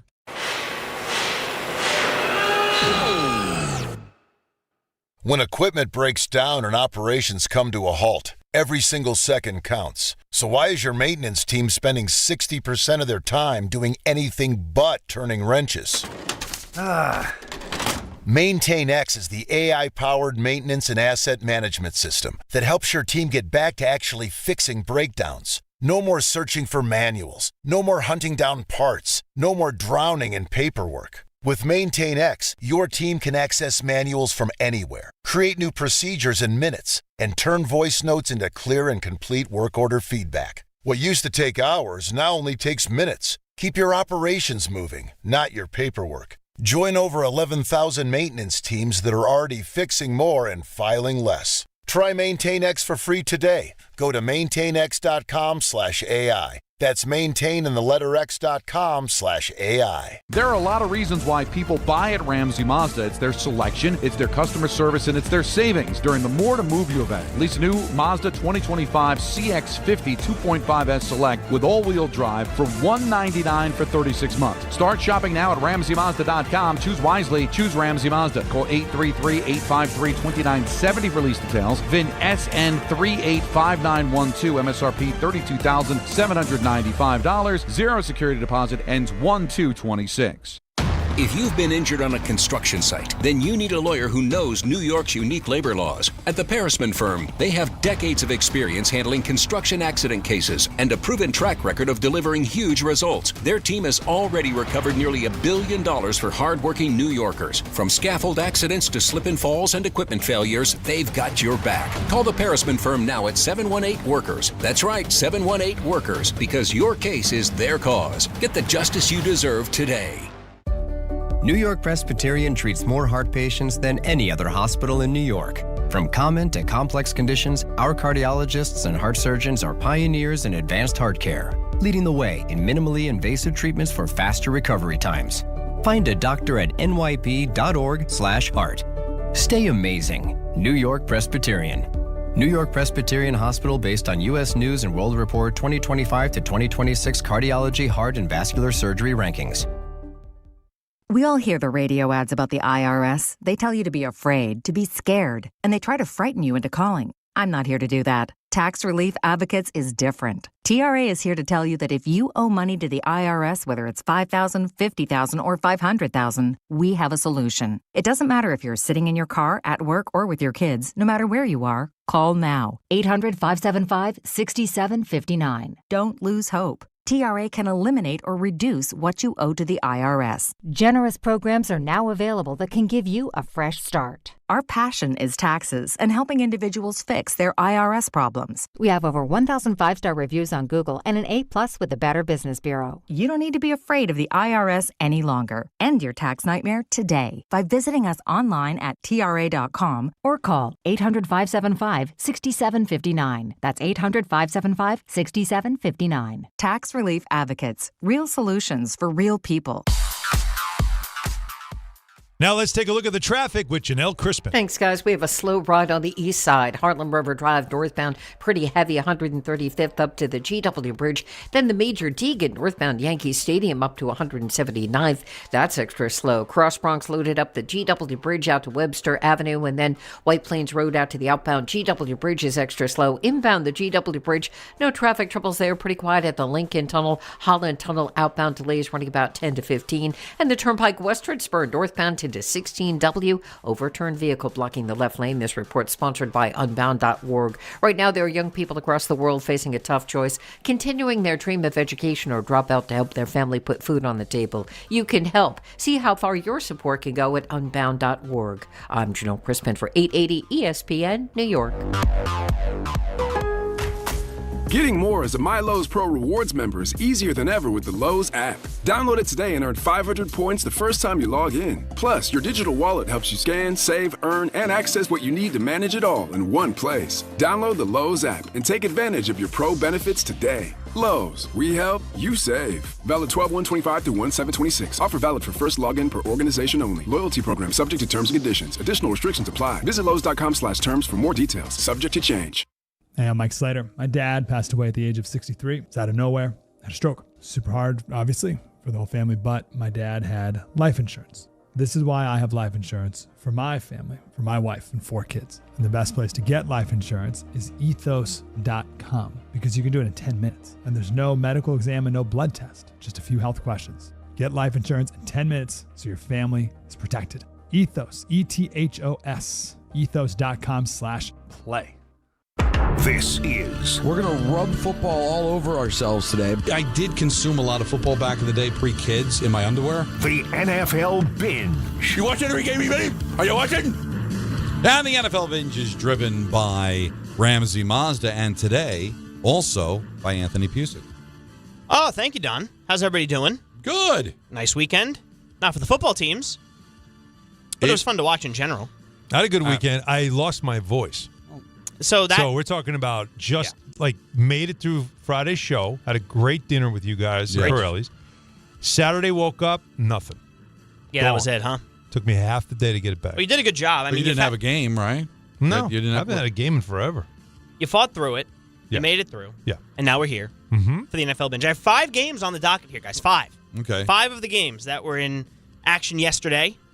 And we'll start with the one that could have ended what we know as this dynasty, a nightmarish end to this Chiefs season. Moving to the right, he'll throw it late. A flag thrown on the play, and it's incomplete. Mahomes is hurt. Mahomes is grabbing his leg. He's hurt. Mahomes taking a shot at the end of that play and is grabbing his leg. And it was a torn ACL for Patrick Mahomes. His season done. Part of next season also done. On 96.5 The Fan, KC was eliminated from playoff contention. Andy Reid on the locker room after the loss. Yeah, the guys are down. They busted their butt and win the game, and I wouldn't expect anything less. It's not a great feeling. I wouldn't expect it to be after losing a game. Well, first time since 2014. That was a long, long time ago. Yeah. And also, let's not have the narrative be they lost the game because Mahomes got hurt. No. Now, they might have still won had he not gotten hurt, but he had an awful red zone pick. Yep. The previous possession that really hurt them when they had 3 points in their pocket to tie the game and didn't, and Minshew came in and ended up throwing the interception. So and nothing broke their way, right? 3 things had to happen and them to lose, and everything happened. Right. But they weren't going anywhere anyway. So let's not have the narrative be that had Mahomes stayed healthy, they would have won the Super Bowl. I think we can all agree that was not happening. We were all in agreement week after week, though. Every time the percentages got lower and lower, every time they would suffer a loss, and you say now their percentage to make it is this. But we're like, but you can't count them out. You can't count them out because it's Patrick Mahomes, it's the Chiefs, and anything can happen. And this pretty much, like, at least now, officially, for the first time in a million years, that he's not going to be there. There was a finality to all of it because he gets hurt. And, yes, they could have lost that game anyway, and they were probably not making the playoffs regardless. Right. But he gets hurt, and they get eliminated. Travis Kelce's already talking about how he's not thinking about his future until the end of the season. You may not see them ever catch a throw or catch a pass one another again. Mm-hmm. And again, look, people I saw Trey Wingo do this and a couple of other people as well. Tom Brady won 3 Super Bowls through his first 9 seasons. It's unreal. Tore his ACL. Granted, that was very early in the season, not at the end of that season. But, of course, the Patriots didn't make the playoffs that year 9 either. And it was Jacob tells me it was against the Chiefs when that happened to Tom Brady. Mm-hmm. So there's a lot of similarities there. And how did it work out for Tom Brady? He bounced back. Well, I think that the Chiefs can. It's just going to look different than what we're used to. And that's, again, what comes next now. Andy Reid, isn't going anywhere. And so you need, if you're Kansas City, you got to find your now Mahomes 2.0. That's all you're doing now. This is now the second, right? The second act, which is Brady had a second act, too, in that point, right? After his injury. Didn't they? Isn't that when Gronk showed up? Yeah. Right? Gronk showed up, and they got Randy Moss. Like, they turned from the all-defense team to an offense that was pretty exciting. Yeah, people forget because you look back and the time gets all crunched together, but there was 2 different stints. Yeah. Yep. And that's what I think is going to happen. And we all said this was going to happen. Players will get old, but Mahomes will stay there because, he'll have that second run now. Andy is older, though, than Bill. Was at that time. Well, isn't Andy and Bill about the same age? Yeah. Wow. So that would show you. Right. That's pretty crazy. So we'll see what happens, but no playoffs for the Chiefs this year, and that will leave it wide open for this gentleman in Buffalo. Here's the snap. Hand off to Cook. Lowers the shoulder. Looking for the end zone, and he's in. James Cook with a trifecta of touchdowns. Punches it in. Well, the call on Bills radio, of course, the man handing it off to James Cook with his 3 touchdowns was Josh Allen. And, boy, Allen, you must have felt pretty good about your 3-point play. In the second quarter of that game, Patriots plus 1.5. Felt so good. Not like you just think until that score late. You felt like, all right, you know what? Like, even if they don't win this game, this is going to be a close one. I'm all set. I'm going to be good. The Bills were down 21-0 in the second quarter. Yeah. And all Buffalo did after that was outscore the Patriots 35-10 to come all the way back to win. All the way. That prevented the Patriots from winning the division. And I was crazy. At least this week. What a game it was. I couldn't say I was that on everything. But I'm calling the game, so between periods, check the scores. Mm-hmm. I'm seeing 21-0. Yeah, boy. Oh, they were putting it on them. So I'm thinking, all right, it's over. What's that? Drake May MVP. Yeah, big win for the Patriots. Nope. So the game ends, the Devil game. Yes.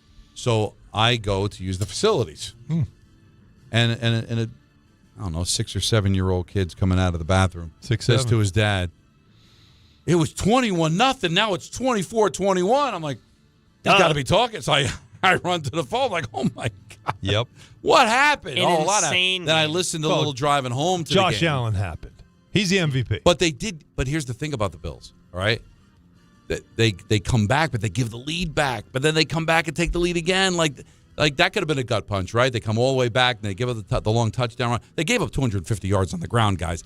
Championship teams usually don't do that. No. So it is a little bit of a concern. At but home, still, too. Somebody's got to come out of that conference. But the Vrabel, bye week, home, all of it equaled. All of it equaled win. No, the Bills showed you something. And look, eventually, and we're going to talk about this team a little later, we're going to have to take the Broncos seriously at some point here. Bo Nix is real. So, but at least for one more week, the Bills have a chance at winning the division. Was there motivation, Josh Allen, to prevent the Pats from winning the East? Absolutely. It's the most important one because it's the next one. I know I say that a lot. It's no different. We understood what was at stake, but at the same time, that wasn't really in the back of our heads. We were just, hey, we got to find a way to win a football game. That's what we did tonight. Now, you want to talk about a game that was really fun to watch. ESPN knows how to pick them. We had it on ESPN radio here, and despite an injury to Devontae Adams, which did not look good at all, the Rams were down in this game, still managed to win. First down and 10 from the 11 of the Lions. Stafford play action, rolling to his right and throwing. It's got a man and it's got a touchdown.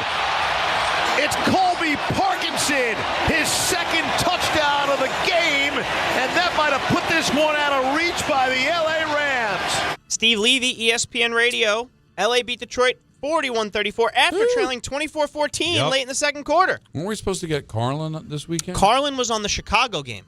Which was... He got the abomination from Shedeur Sanders and the utter destruction. It was more... I mean, I'm choosing my words carefully. I'm not making up any words this time. I'm going to use words in my vocabulary that I know. Can Jerry catch one? Just one. Hit you right in the hands, man. It's a touchdown. He wasn't going to think about that after you're the not game. winning you're not winning the face-off from Levy.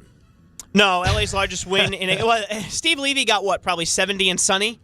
I think Chris Carlin was still defrosting when he was in the studio today.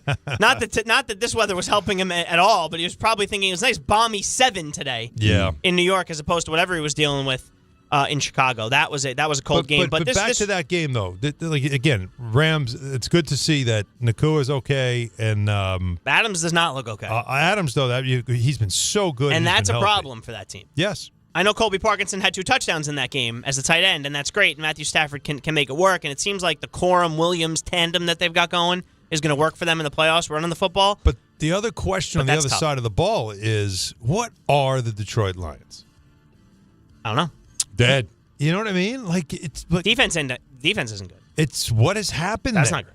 You thought they would be on the trajectory up, but they have really, I guess they spiked last year. That would be sad if that was the case. That's as good as it got. Is it a one-off?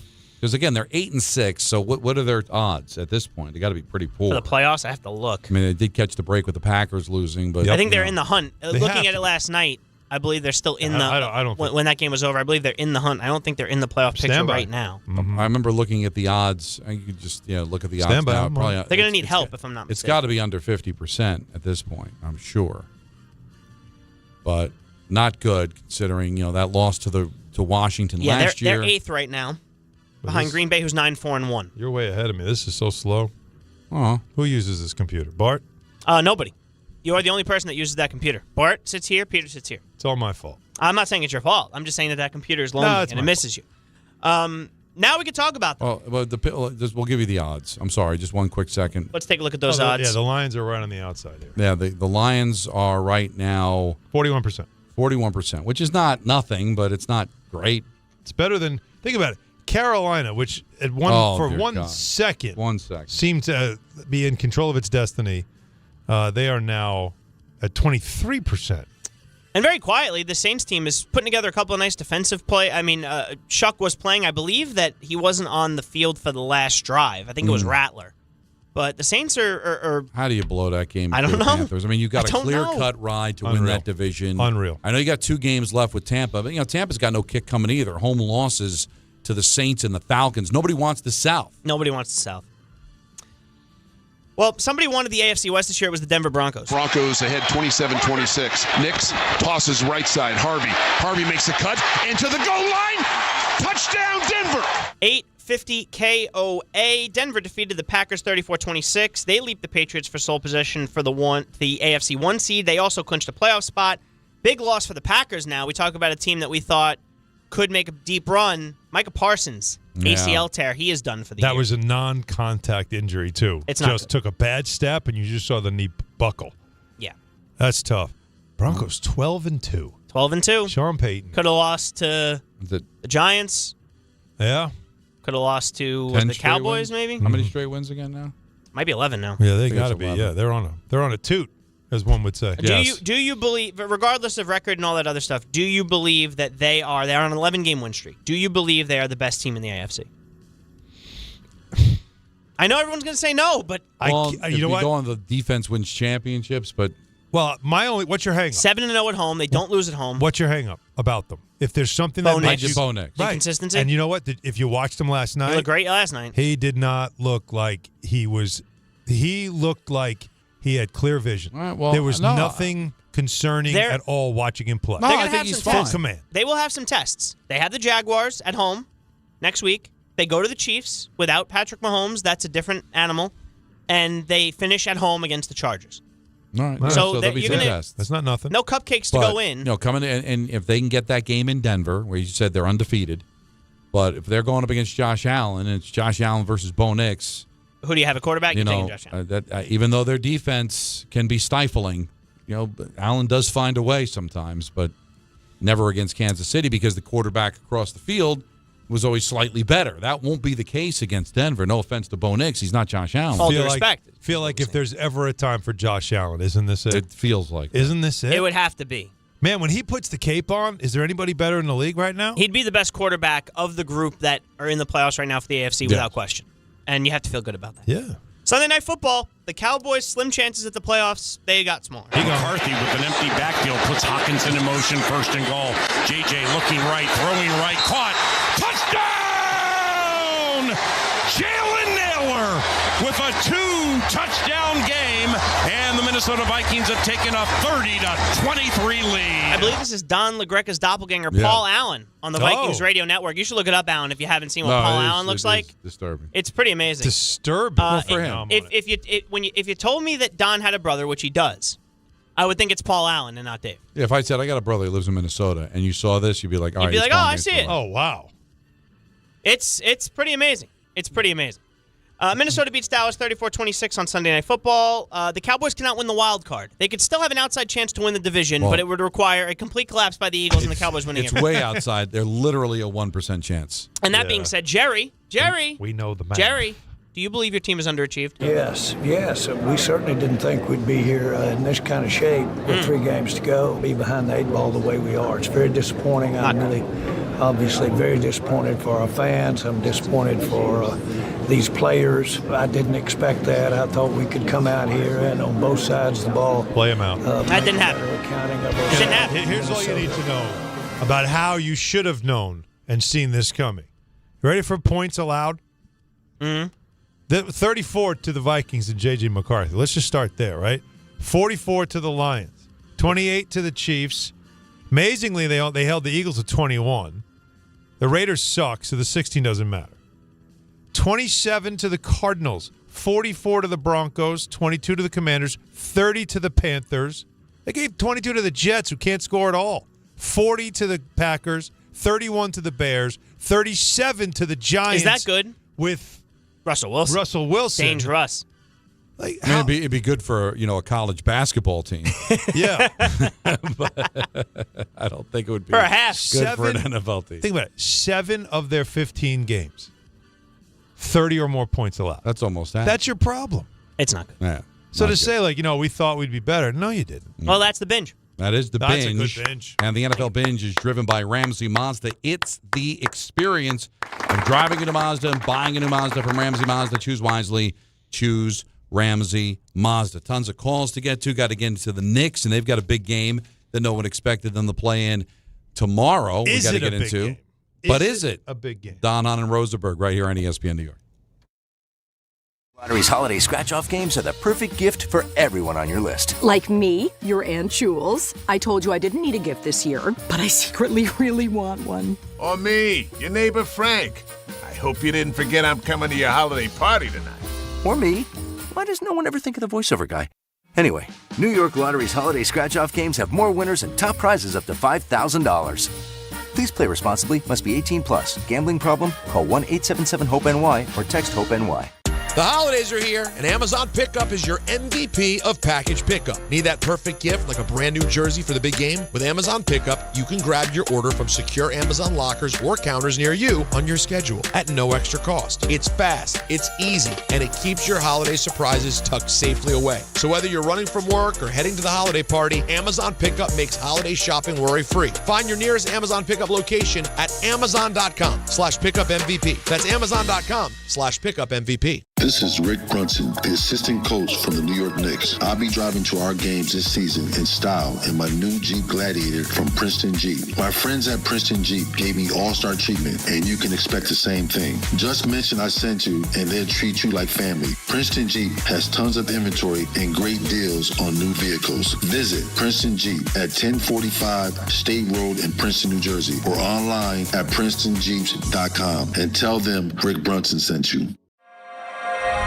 In the city that never sleeps and never stops talking sports. ESPN New York is always on. Now you can live and breathe everything New York sports wherever you are. On your radio dial, on the ESPN New York app, and streaming live on YouTube. However you watch or listen, ESPN New York is always on for you. Hear us, stream us, watch us. This is ESPN New York. Some stages celebrate. This one tests everything. Every drive, every approach, every putt. Pressure builds. Resilience matters. And history waits for the bold. In June, the 2026 U.S. Open Championship returns to the Hamptons at the iconic Shinnecock Hills Golf Club. Experience the world's best golfers competing on one of the sport's most storied stages. Don't just watch greatness, experience it live at the 126th U.S. Open. Daily tickets are available now on SeatGeek.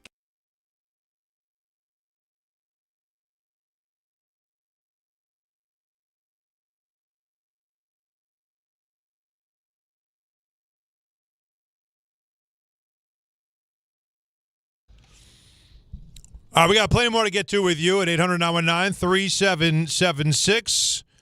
Let's grab a couple of calls here before we get into the 5 o'clock hour. Bobby and Belmore. Bobby, you're up next.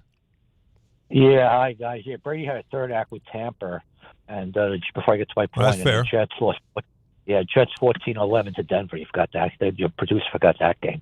But let me get to my point with the Chiefs Astros comparison. It's very, they both made it to, the Chiefs made AFC Championship 7 straight years, 3 Super Bowls, and the Astros 7 straight ALCS championships and won 2 World Series. Mm-hmm. And you compare that era, this era, with the Spurs and Patriots, very similar. I think there's the Spurs from 99 to 2017 when that Golden State guy stepped on Leonard's foot, and they would have won that series. They were blowing them out in that game, won the Western Conference Finals, and Leonard wanted to be traded and all that.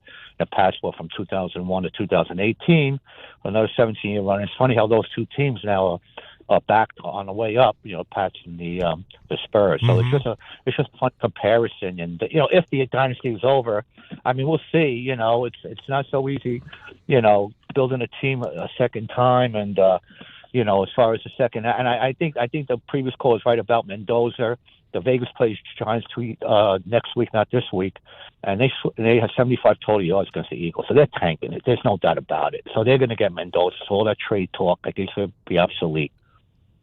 Yeah, I don't think they're going to be able to lose to the Raiders. We were having fun with it while we could. Yeah, we're just having fun. And listen, and if they hypotheticals are always there. And under our scenario, if we're all going to admit that Mendoza isn't going to be all that attractive, mm-hmm. could the second overall pick and Dart still be something that they would be interested in? Considering Dart would be their quarterback, then whoever wants to take Mendoza, let the Raiders take Mendoza. I'll just take the second best player in the draft. It's not a quarterback, and be happy with that. So, the scenario still can exist. Like Rob in Monmouth has another name quarterback-wise in the draft. Rob? Okay. Oh, yes, gentlemen. Hey, happy holidays to you guys and Likewise. to Peter as well, to the family, to all you guys on the other side. Do a great job. Real quick, Alan, I just want to give you a big shout-out for having one of the best point guards to ever come out of New York City, Rod Strickland. I followed him from DePaul, one of the best ballers ever. Mm-hmm. I appreciate you doing that. And as a fellow LIU alum, appreciate that. Don, I'm a big fan of yours, man. I lived in Glen Rock for a minute. Used to go to the Kosher Nosh over in Glen Rock. There you go. Great guys over there. Not far from Hawthorne. Yeah, that's the table for big boys like you and me, Don. So here's the deal. I'm not I'm not going to poo-poo the idea of getting Mendoza. I like him. He's a good kid. I'm not reaching for a quarterback, and I'm a diehard Jets fan. I go back to the Richard Todd days in Shea Stadium. Oh, me and you. I'm not reaching for a quarterback, but if Dante Moore becomes available and he decides to enter the draft, that's a quarterback I'd be more interested in than Mendoza. But listening to Bart and Carlin, they just need smart players. Bart's on point with this. You just have to have some of the dumbest players in the NFL. Didn't I say that earlier? Yeah, you're absolutely right. I say there's a lot of low IQ play happening out on that field. Yeah, and I don't want, as a Jets fan, I'm not looking to reach for a quarterback because guess what? It doesn't matter if you get what's his name, Joe Burrow from Cincinnati. You're just transferring what was in the Midwest to the East because the defenses are the same, the locker rooms are the same, and the outcome has been the same. That's really it. I want the draft picks. I want to see what Muji can do. Yeah. I trust him to make the moves that are necessary to build this team. I'm not in a rush. I'm not desperate and thirsty for them to be mediocre. I want to see prolific change in the way they draft and the way they do things. I want to see talent on the field. Yeah, talent wins out. And, thank you for the phone call. And you're right. Mel Kiper Jr. believes in Moore, but he believes he'll be the top pick in the 26th draft because it looks like he's going to stay. Well, now, he just said, this was earlier today, as Moore said, there's not a decision yet. Yeah. I don't know. I think they want to get a sense, because if there's a team that's like, we'll take you in the top 10 if you come out this year, how do you not? Yeah, but again, so much happens between now and when that selection has to be made. So we'll see. Will he drop? Will he rise? And it's not going to be based on what Oregon does in the playoffs. It's going to be based upon his pro day if he decides to participate in it. It's going to his combine, his Wonderlic test, all the things that seem to move the needle more than actually throwing touchdowns and winning games in college football, which is ridiculous. One of the reasons why the draft is so maddening. There's also a lot of reasons why people buy at Ramsey Mazda. It's their selection, it's their customer service, and it's their savings. During the More to Move You event, lease a new Mazda 2025 CX-50 2.5 S Select with all-wheel drive for $199 for 36 months. Start shopping now at RamseyMazda.com. Choose wisely. Choose Ramsey Mazda. Call 833-853-2970 for lease details. VIN SN385912, MSRP $32,795. Zero security deposit, ends 1/2/25. It's the best VIN. Let's squeeze in one more. Rob in Florida, you're on ESPN New York. What's up? So you were talking about how the Giants might get, if they would, hypothetically, they would get Mendoza, but you have Darnold. Isn't that similar to what the Jets did? They already had Darnold. They didn't build around him, and they went to Zach Wilson, and now you don't have a quarterback. The Jets. I'm a Giants fan, but you have Dart. You know what he is. Build around him. Why are you going to go out for Mendoza? They had Darnold, but if you remember, they didn't want to give him the fifth-year option. Traded him to Carolina, who was willing to give it to him, and then they like Dart. All right, and they also don't have to make that decision about a fifth-year option. So it's apples and wrenches, really, as opposed to apples and oranges. Not exactly the same because of exactly that. They're not forced to make a decision on Dart. Right, you either were going to commit to him or not, and they decided to not, and that's obviously been a mistake that they have had to pay for. But we are not saying, like I'm on the record, I said I think it's lunacy to want to move on. I have seen this conversation happen within Giant circles. If they get the number one pick, you should move on from Dart. And I'm like, are you guys crazy? No, I do you not know what you're looking at? But it's not. It's crazy, but I guess there could be a scenario where it's something that they might have to think about depending on what happens the rest of the year, the new regime, if there is going to be a new general manager, and all that. Knicks have a big game coming up tomorrow against the San Antonio Spurs. Or do they? Don, Hahn, and Rosenberg until 6:30, then it's Rangers hockey on ESPN New York. Out here, it's football season, where nothing beats backyard grilling, gathering around the fire pit, and cheering on your favorite team with friends. The yard is mowed, the lights are strung, and the grill is warming up. Whether you need to fill up your propane, get a new grill, or even a generator, out here, it's game day. And we're ready for it. Tractor Supply, for life out here. Some people just know you can save money on car insurance by checking Allstate first. Like to check Kirk Herbstreit's pregame analysis first, before talking to your brother-in-law. In this game, the key thing to watch will be the offensive line versus their front seven. If they can get pressure without blitzing, this could be a long night. Okay, Kirk. I know stuff. Ooh, checking first is smart. So check Allstate first and see what you could save. You're in good hands with Allstate. Potential savings vary, including based on how you buy, subject to terms, conditions, and availability. Allstate North American Insurance Company and affiliates, Northbrook, Illinois. Now let's take a look at the roads with Janelle Crispin. Thanks, guys. We've got a stall on the Wantagh Parkway, livening up the afternoon commute southbound into Hempstead Turnpike. The right shoulder is blocked. Jackie Robinson Parkway in Queens all jammed up westbound. Cypress Avenue up to the area of Jamaica Avenue. And on the Harlem River Drive, northbound 145th Street Bridge up to the area of the GW Bridge. That's extra heavy. West Side Highway southbound into Murray Street. We've got a crash blocking a lane. Only delays at the Hudson River crossings or outbound at the Holland Tunnel, where there's a 10 to 15 minute delay. This report's sponsored by the Crohn's and Colitis Foundation, which has been at the forefront of inflammatory bowel disease research and care for over 50 years. Learn more, Crohn'sColitisFoundation.org. I'm Janelle Crispin for 880 ESPN, New York. A SoFi personal loan is here to help you achieve something once thought impossible: overcoming high-interest credit card debt. Walk the tightrope of your finances with one low, fixed-rate monthly payment, no fees required, and as soon as the same-day funding. That's right. Pull off your own debt-defying stunt with a SoFi personal loan. Visit SoFi.com/trick to learn more. Loans originated by SoFi Bank, N.A. Member FDIC. Terms and conditions apply. NMLS 696891. Whether you're building a single roof or a successful roofing business, roofing contractors like you need the right tools for the job, and software is no exception. Service Titan is on a mission to be the most powerful software platform for the trades, with purpose-built technology proven to maximize revenue, streamline operations, and deliver 5-star customer experiences. We are taking roofing companies like yours to the next level and beyond. Service Titan. We are built for this. See what we can do for roofers at servicetitan.com.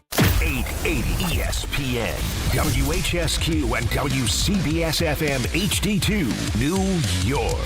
A Good Karma Brands radio station. Game Time is brought to you by Tullamore Dew Irish Whiskey, because when it's game time, Alan.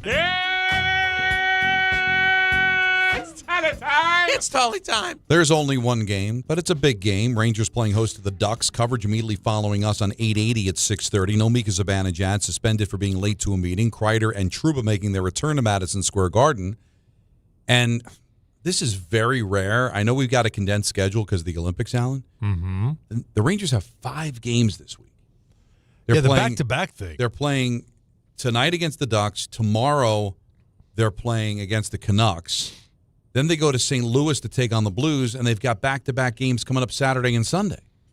So it is a busy, busy week at the Garden with the Rangers. Tullamore Dew, the original triple distilled, triple blended, and triple cast matured Irish whiskey. Be sure to grab a Tullamore Dew or try the new Tullamore Dew Honey during today's action. Glasses up to enjoying Tullamore Dew responsibly. Our condolences to Rob Reiner and his wife. I saw that news last night, and I was just gutted. I was always such a huge fan of his work, and then obviously the circumstances of the story are just horrendous.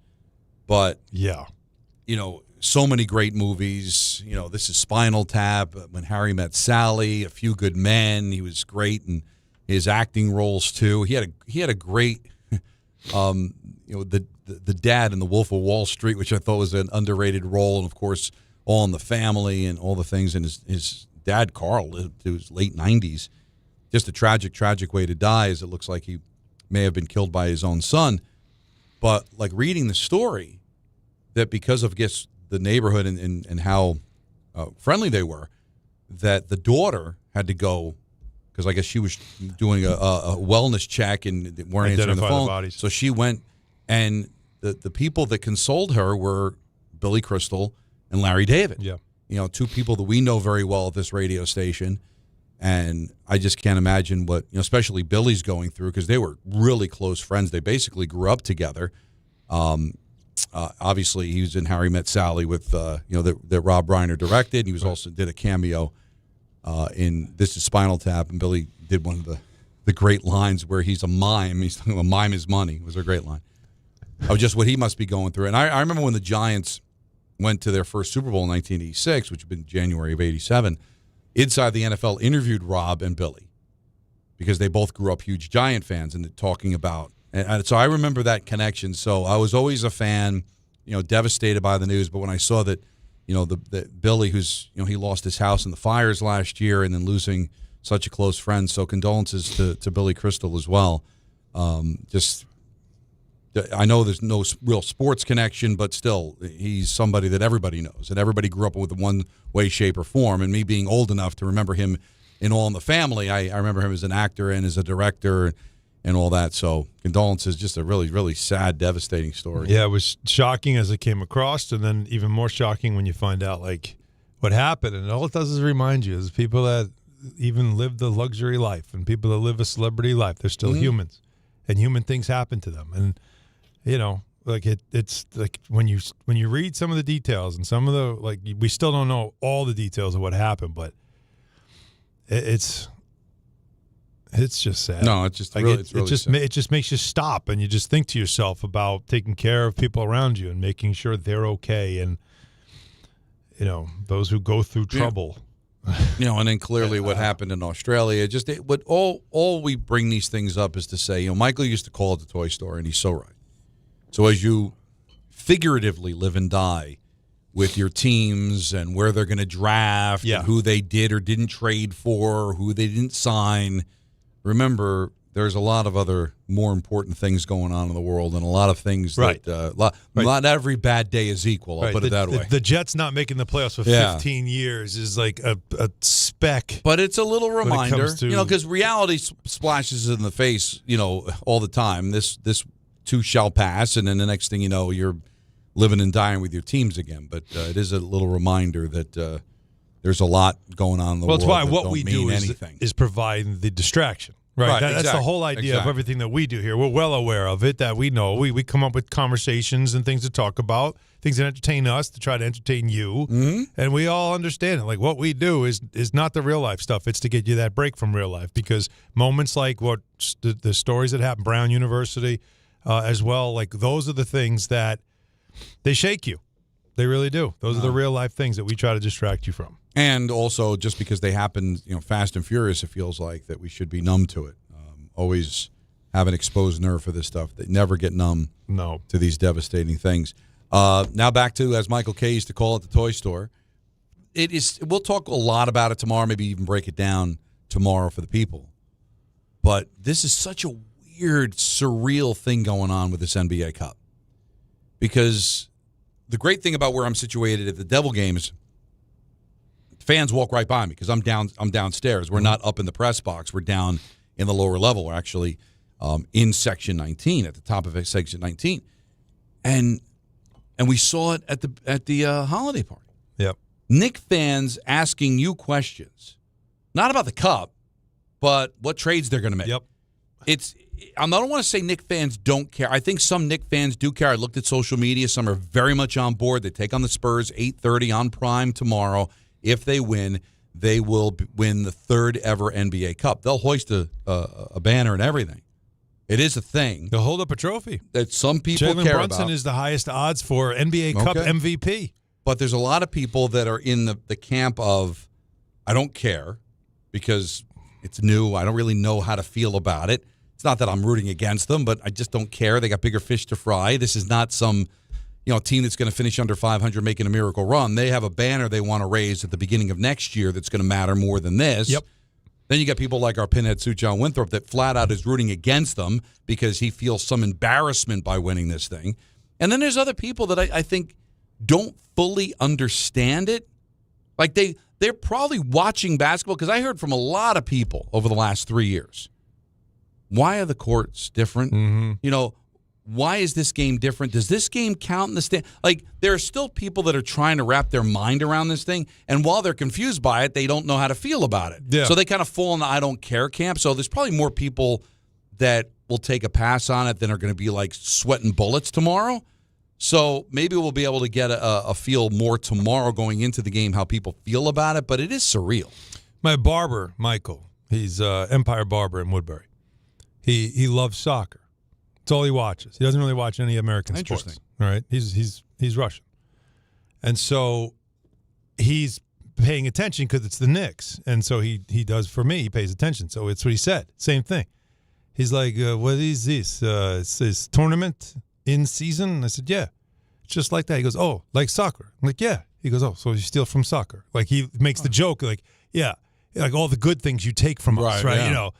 very proud of soccer. But he says, oh, okay, so they win. And I said, does it matter? Like if your team won some whatever they are in soccer, I don't know, what are they? Like in the middle of a soccer season in Europe, there's a separate tournament. If your team wins it, there's prestige to it? And he just said, yeah. But I don't know if there's prestige to this yet. It's not the no. It's but I asked him like, does it matter? And he goes, but he said the most profound thing. That's what he said. He goes, winning matters, and it's like, yeah, hey, why not? So here's how I feel. A lot of Knicks fans, and you mentioned John, and he's one of them. He's the first to bring it up to us, which is really what caught our attention last week because I didn't think about it. If the Knicks got this far, how would you feel? And I got to be honest. The minute that game ended on Saturday evening and the Knicks won that game, and by the way, the Knicks played really well. Like, that was a hell of a performance by them. Well-coached game. Brunson was brilliant, 40 points. Towns that's the best defense I've seen him play. So, he's in it for something. You could tell. He's a little more locked in. There's $500,000 on the line now. They've gotten all the money so far. Right. The only thing left is the $500.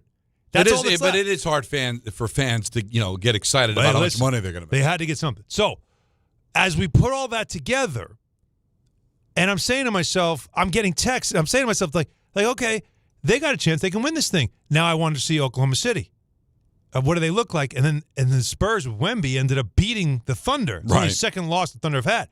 So now all of a sudden it's, hang on a second, because you thought if they lose to the Thunder, you'll want to see how they match up with Oklahoma City. But they're the best team in the league by a long shot. But now that the Spurs won, it's almost like this, well, now you're supposed to win. So what I've realized from talking to all the Knicks fan friends that I have who have been texting me over the last couple of days is this is literally a damned if you do and damned if you don't situation. Because like John said, if you win it and then the league gives you the banner and you got to hang the banner, they'll mock you for, it's the only championship you can win, the one that doesn't matter, right? If you don't win it, it's, look, you can't even win this thing. They'll never win a championship. Find something to dig so on. To me, if it's damned if you do and damned if you don't, then damn it, win it. Yeah, win it. I'll be damned to win then. Yeah, right? Isn't that better? And of course, I'll hang the banner. You can all laugh, but guess who's winning? That's me. We love the tradition of it. But I think what we love more than anything, and I think this has been the problem the NBA's had, and maybe when we see it, because I think a lot of people haven't paid that close attention to it, but if you do watch the game, if you see how intense it is, that will win people over. Now, the same thing happened, similar, not exact, but similar, with the Four Nations last year with hockey. I was somebody like, whatever, it's contrived, it's not the Olympics, what are we doing? Yeah. And then all of a sudden you watch them play and you saw the intensity and you say, wow, how do you not get caught up in that? And now you're caught up in it, and now all of a sudden I want to see the USA win. I went from not caring to seeing how much they care. So if you see them out there really busting it and it feels like a big game, then maybe that'll win some people over. It's only 3 years old. So there's people that don't understand it, don't care as much, but maybe this will age well. Like maybe 10, 15 years from now, this will become an even a bigger thing and something you'll proudly own as a Knicks fan. Like, hey, we won one of those, right? Join the Lakers and the Bucks as the teams to have won it in the past. Yeah. So I get it. I think there'll be an intensity. I don't think there was an intensity to the semifinal. I think it was just it was an up and down game. Right. There wasn't a lot of defense being played. Both teams were really just playing offense at a very high level. When it came to winning time, though, that's when Brunson showed up because they went on the 10-0 run that finally put them away, and they were able to keep the arm's length for the rest of the game. And so that's the part that I want to see is is this going to be a back and forth, and then is it when it's winning time, does Brunson give you the performance like he just always does? I do think personally, and I've heard them say it, I think this means something to this group. Okay. And it's not it's not about the title. It's not about a banner. It's more or less just sort of about this group's been together for a while, and they just want something. You know what I mean? Don, does that make sense? Well, it's like all of us. We work together. We spend all this time together. They put us in a competition. We're like, you know what? We've been doing this together for a while. Let's go kick some ass. What the hell? Why not? Let's it's there to win. Might as well win it. Because we're competitors and we like this. it's a lot different than the teams that kind of go in and they're like, whatever, this is fine. They're not into it. If I'm more locked in than you are, I'm going to win it. So I want to see. Wemby looks like he wants it. Yeah. He's got a little bit of an edge to him. Now, he's in a minutes restriction, but when he plays, his impact on the game is ridiculous. So will the Spurs, who are very young, will they have a little bit of an edge to them and play? One thing to keep in mind with this matchup, Knicks and Spurs last year played each other twice. Wemby played in both games. They were both very good games. Christmas Day, and the Knicks won that game. Bridges was unbelievable on Christmas Day. Then there was the game in San Antonio, where Wembanyama, I think he had like a 40-point triple-double, and Brunson went for 60. Like, it was an overtime game. Yeah. That game was wild. So these teams, when they play each other, match up pretty well. Listen, they can lose by 20, and you're like, I was never really into it, or they can have a game, epic game, like you said. You're lying. Like, whoa, that was fun. Yeah. Listen, but I'm sorry.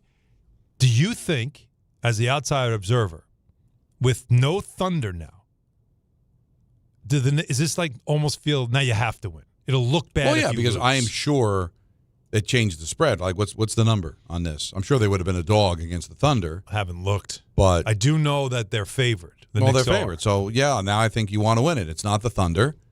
I don't think anybody has the Spurs coming out of the West, right? No, I mean, again, maybe it's all based on Wembanyama's availability, right?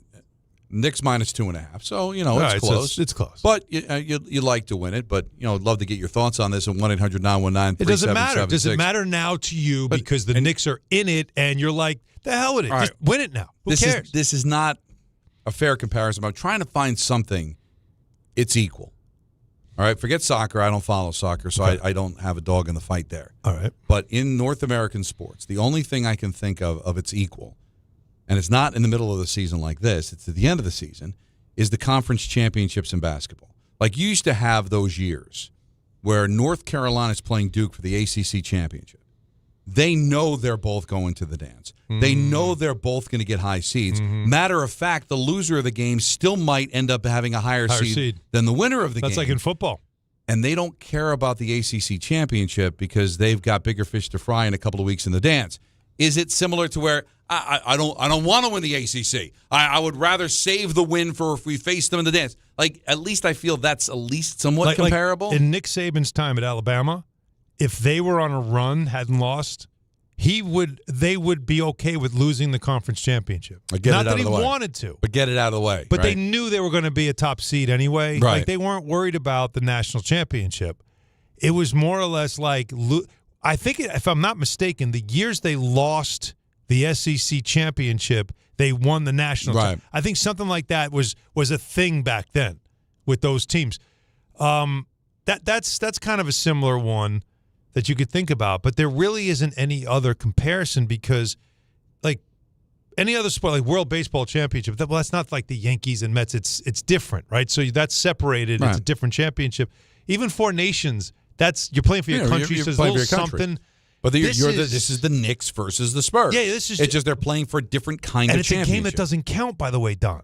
Like, for instance, if Brunson scores 65 points in this game, it is not a Knicks record because it doesn't count. Right. The Knicks will end up playing in this season 83 games. 83 games, right.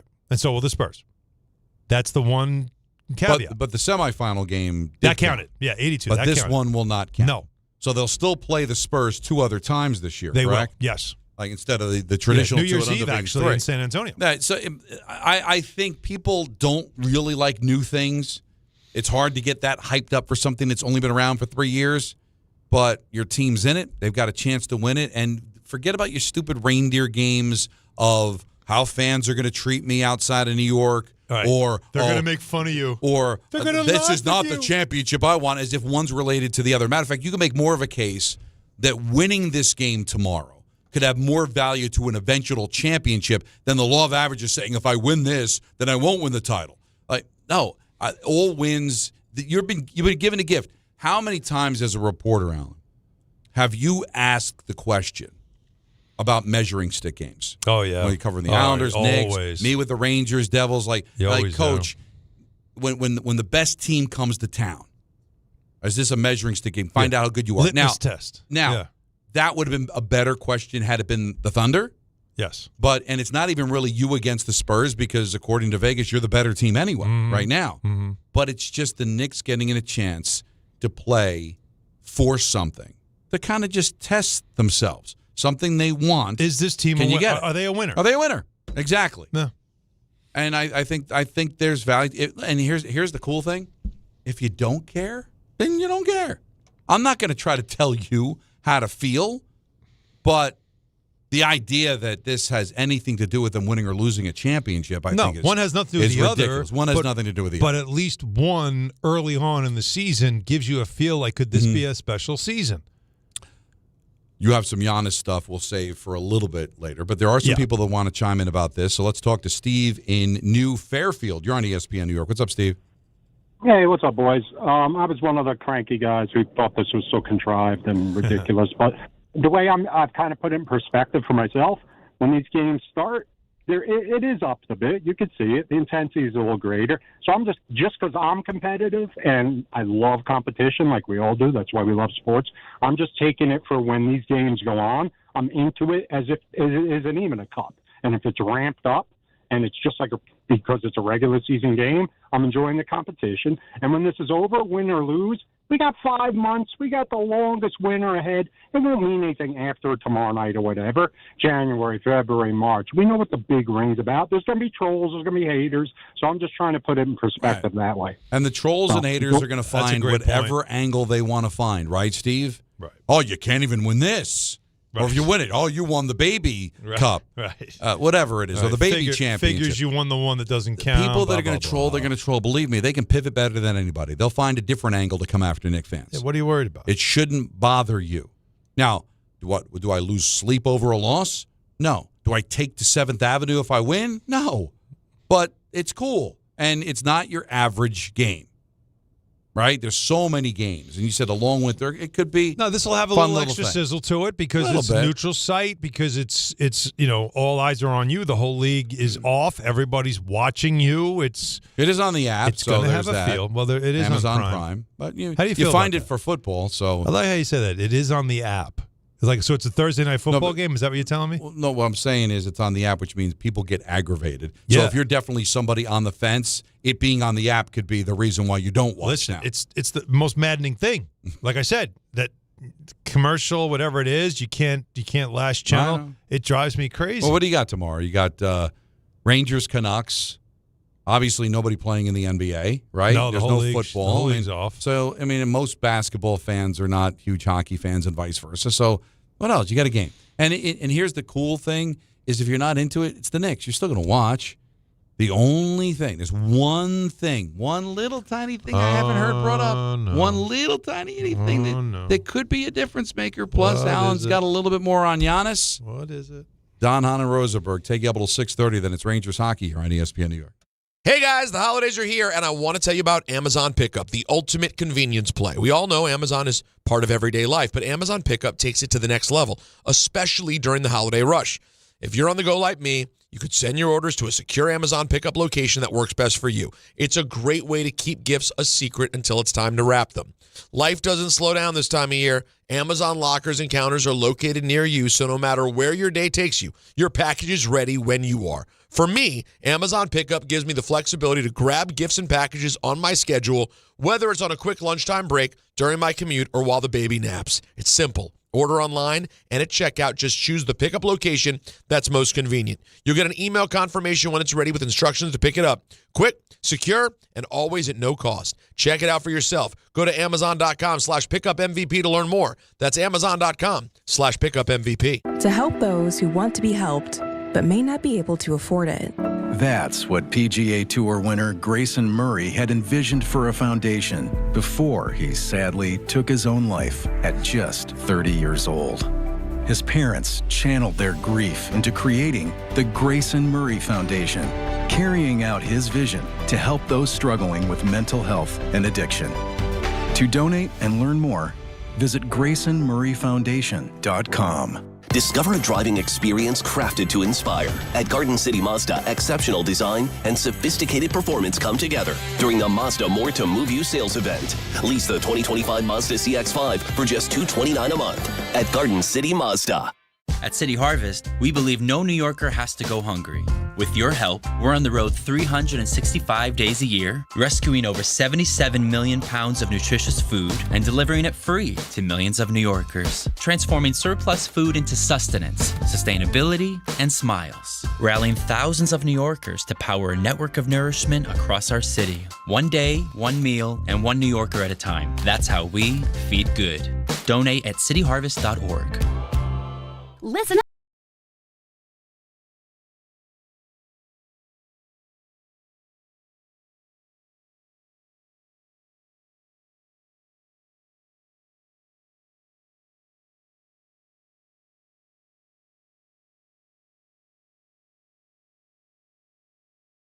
Why it's never ordinary at Bet365. Gambling problem? Call 1-800-GAMBLER. 21 plus only. Must be physically located in New Jersey. T&Cs apply. In-app only. New York Presbyterian treats more heart patients than any other hospital in New York. From common to complex conditions, our cardiologists and heart surgeons are pioneers in advanced heart care, leading the way in minimally invasive treatments for faster recovery times. Find a doctor at nyp.org/heart. Stay amazing. New York Presbyterian. New York Presbyterian Hospital based on U.S. News and World Report 2025 to 2026 Cardiology, Heart, and Vascular Surgery Rankings. At Uline, they know going the extra mile takes hard work. For companies pushing to go further, Uline will go the distance with you. 24/7, they answer the phone to get you the shipping and industrial supplies you need. Business can move fast. Unexpected large orders, adverse weather, new safety guidelines, and changing economic trends. Uline works hard keeping 41,000 items ready to ship, minimizing detours on your way to the extra mile. Visit uline.com. Now let's take a look at the traffic with Janelle Crispin. A breakdown making it not so quick on the Van Wyck. Disabled vehicle southbound at Atlantic Avenue blocking the right lane. Jackie Robinson Parkway heavy westbound. Cypress Avenue up to Jamaica Avenue. 163rd Street in the Bronx westbound the Prospect and to 3rd Avenue closed because of a crash involving an MTA bus. And the West Side Highway southbound at Murray Street there's a collision. GW Bridge outbound heavy delays. Inbound not bad. Fine at the Lincoln Holland Tunnel 10 to 15 minute delays in both directions. This report sponsored by Positive Coaching Alliance. Got issues with youth or high school sports? PCA can help. It's a national nonprofit offering more than 1,000 free online resources for youth and high school sports coaches, parents, students. Visit PCADevZone.org. I'm Janelle Crispin for 880 ESPN, New York. Some people just know you can save money on car insurance by checking Allstate first. Like you know to check the weather first, before wearing face paint to the game. Bro, your Go Cats is dripping into your nachos. Oh, and now paint is in my eyes. Interception! Did you see that? No! Yeah, checking first is smart. So check Allstate first and see what you could save. You're in good hands with Allstate. Potential savings vary, including based on how you buy, subject to terms, conditions, and availability. Allstate North American Insurance Company and affiliates, Northbrook, Illinois. At AT&T, we guarantee our network so you can talk college football with your BFF while taking Buster to the vet. Hey, yeah, I can't believe he ate the whole thing of chicken wings. And I can't believe we're staging a comeback. Touchdown! Yes! Staying connected matters. That's why in the rare event of a network outage, you'll automatically get a bill credit for a full day's service. For wireless downtime lasting 60 minutes or more caused by a single incident impacting 10 or more towers, must be connected to impacted tower at onset of outage. Restrictions and exclusions apply. See att.com/guarantee for full details.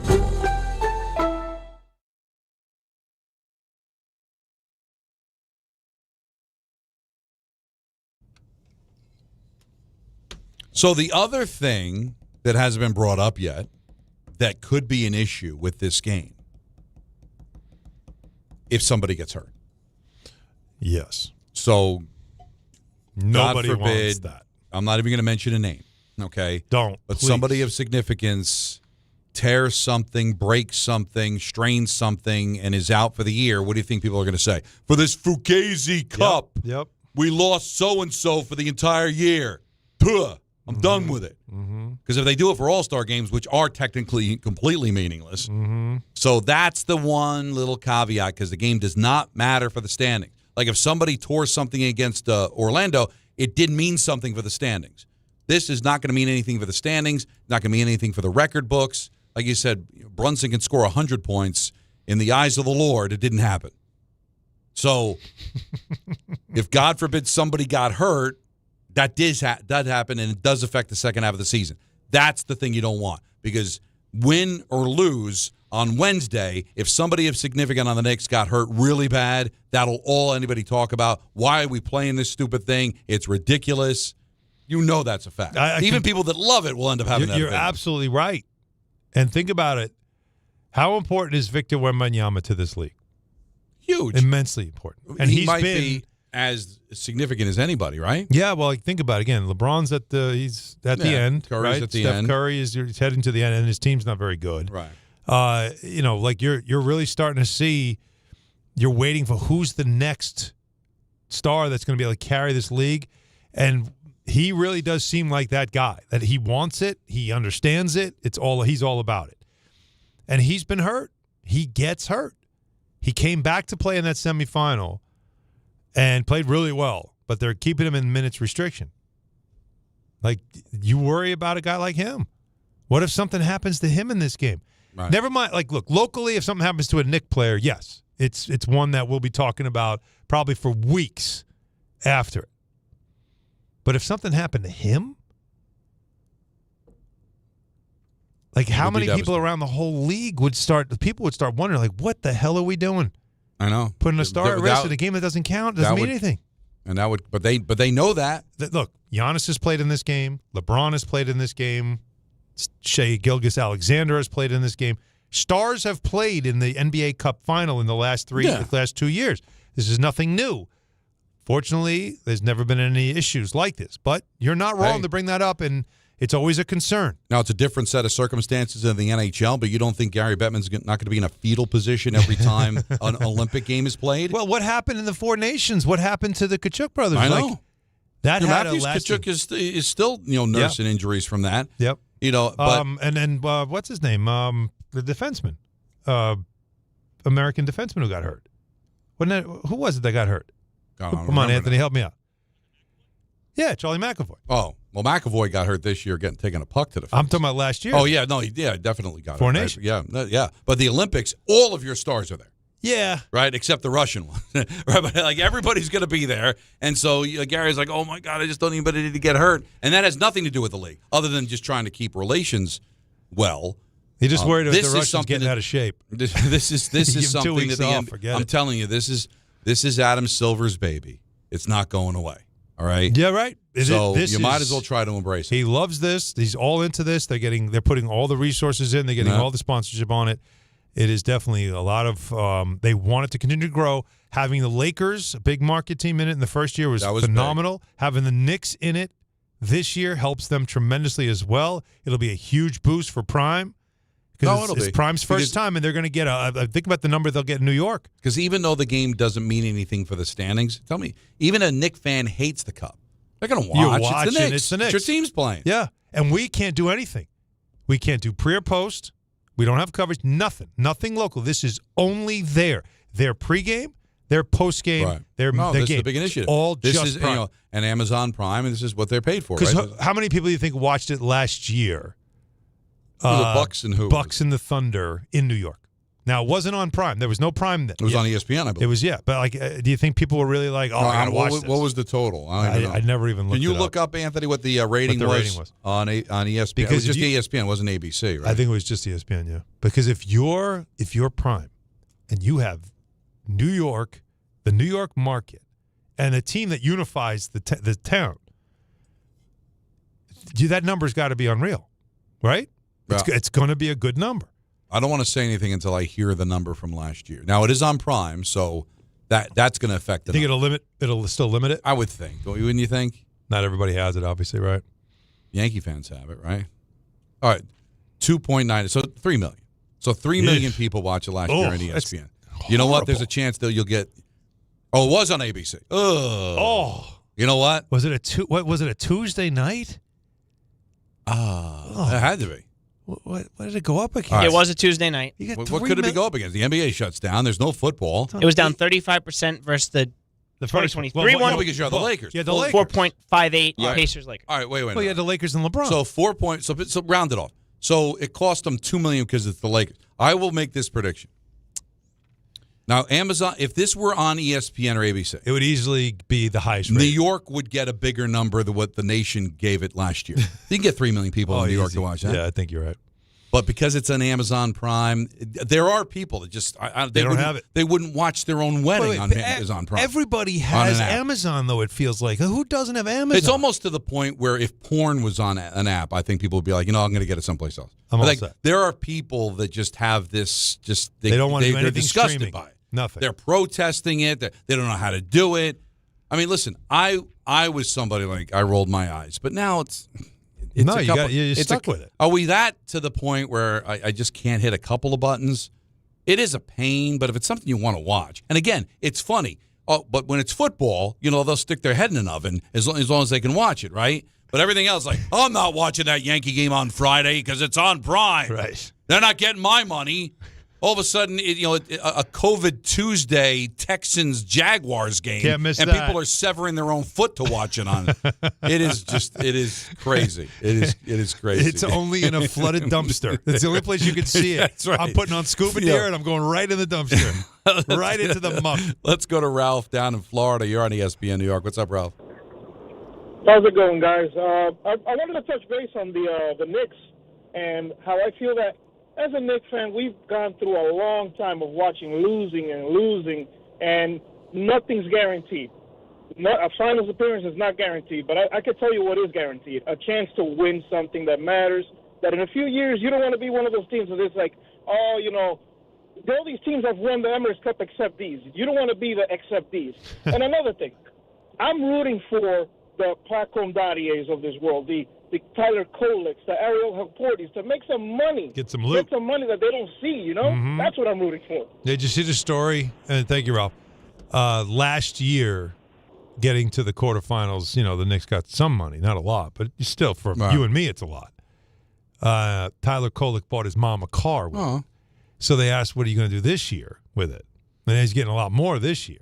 So he said his dad's getting greedy. He wants a car and a boat. Okay. Like he's about buying all stuff for his parents. But Karl Anthony Towns said winning the championship, he's going to take all the money that he gets from this and donate it to the Dominican Republic, to a cause that he has there. His mother was Dominican, who had passed, and he wanted to do something in her name using that money. So it's like that part of the money is always, there's always different interesting stories about it. Lewis in Queens, you're on ESPN New York. Hey, guys, how you doing? Good. So, I wanted to talk about the NBA Cup. I don't think the NBA does a very good job of promoting it well, and I think they need to do a better job of incentivizing it for fans to care about it. I think they could do it as – they need to figure out a way where the team who wins or the teams who at least go to Vegas gets some sort of compensation for it, not just the players, so Tyler Kolik's dad could get a car and a boat. And it needs to be something tangible for the fans to hold. Let's say if they get a second round comp pick, that potential player could be potentially anything. Lewis, They could follow that player. Lewis, you had me until that was your plan. A second round pick doesn't mean that's just an example. No, that's an example. Yeah, okay. Just an example. I need you to try harder. I don't no, think you have it. You got to try harder than that. A second round pick. But even Jacob Perry's rolling his eyes, man. Lewis, we got to do better. What can they give the fans? Let's go back to the drawing board because you had me. I'm like, okay, what could be? This. What's in it for the fans? And then you're like, second round pick. What is a fan getting out of a second round pick? I mean, you should. No, listen. You're onto something though. Wait a minute. You're onto something. You want fans to care about it? You're absolutely right. What are the fans getting? Why? I don't. So what? So Tyler Kolik gets $500,000. What am I getting? How about something? The winning team. The fans. If you're a fan of the winning team, there has to be something that the league provides for you. Whether it's one game, the league covers. I don't know. Does like a whole section of ticket. I don't know. Something. Think of something you could do where every fan benefits from that team winning. It's an extra game that doesn't count in the standings. So the Knicks are going to play 83 games. Yes. All right. So I guess the NBA could say, well, you're getting an extra game to watch with your team. Oh, really? Thank you. And if you – all right, let's take it a step further. What if they just said, okay, one Knick home game in the future will be completely free? What do you do? You give the Knicks the money? But that's – Yeah, but they're getting money for this, right? So that maybe that's part of it. Like, all right, we're giving all this money to the players, but to give something back for the fans, one game, and maybe it's a See, now we're on to something. Now Lewis was a little crazy with the reward, but I kind of like this. It's not Knicks. It's not going to be Knicks Lakers. But think about it. Like, what would be a reasonable thing? Because you know how hard it is, first of all, to decipher a fan. It's not like you're not a card-carrying member. Right. You can't just, like, if you said every fan gets, like, you just go to the NBA store and you get a free shirt, everybody is going to want this shirt. You know what I mean? Like, that's not going to help. If you say this game is free, it will sell out, quote unquote, in seconds on the internet, and some morons might buy it and then resell the tickets. So and that only services like less than 20,000 people, and then right? You do it right. You do a walk up, and now what if? And you don't want a mob scene. You don't can't want do that. You can't. But what can you give a fan tangibly, so they care if their team wins the championship? And you don't want to do anything that's going to affect the competitive balance, right? Like when the Major League Baseball wanted to give back for their tie in the All-Star game, they decided, okay, the winner of the All-Star game, the league. That league will get home field advantage of the World Series. It was ridiculous. You can't say like, well, if the Knicks win this. You know what some people said? If you win it, it's a playoff berth. You lock in at worst a play-in berth. All right, how about this? Yeah, but what if it's like a team like the Kings, or the Hornets that win, and then they struggle throughout the whole season? That's not my problem. You won it. You get the 8th seed or the 10th seed, I should say. I was going to say, like, if you wanted to just award each team that's in this an automatic berth into the playoffs. Okay, so that means no matter what happens, Knicks, Spurs guaranteed. Spurs in the West, Knicks in the East, guaranteed a playoff spot no matter what. Now, in a year like this, right, it's not going to matter, right, because they're both making the playoffs, right. But maybe if you do get a year where the Pistons are taking on, I don't know who's an also ran in the West. Well, the Pistons are the number one team in the East right now. No, but I'm not the Pistons. I'm at the Wizards. I'm at the Wizards. Oh, the Wizards. Right. Okay. So Wizards, Pelicans. Okay. Right. Yeah. All right. Now, if they're playing in it, well, we'll tack on extra playoff. But you can't really do that because really, when are you ever going to see the championship game with two teams that can't make the playoffs? Here's the other problem with that theory too: is that if a bad team, quote unquote, somehow just has an early good run and they find themselves in the championship and they get that playoff berth, they might be like, I don't want this. I want the draft pick. I want to be in the lottery. Yeah, and also, and you can't award extra home games because that's not fair to the team that you play. I don't know what you can do. I mean, 1-800-919-3776. If there's something tangible to get a fan to say, I want to win this because, not just because my team's lifting a banner, I want something out of this. 1-800-919-3776. We also promised you Alan had a little bit more on the Giannis stuff. Maybe you can get Giannis if you win. That'd be different. Your reward is they have to take whatever you offer for Giannis. Oh, boy. Hahn Rosenberg, ESPN New York.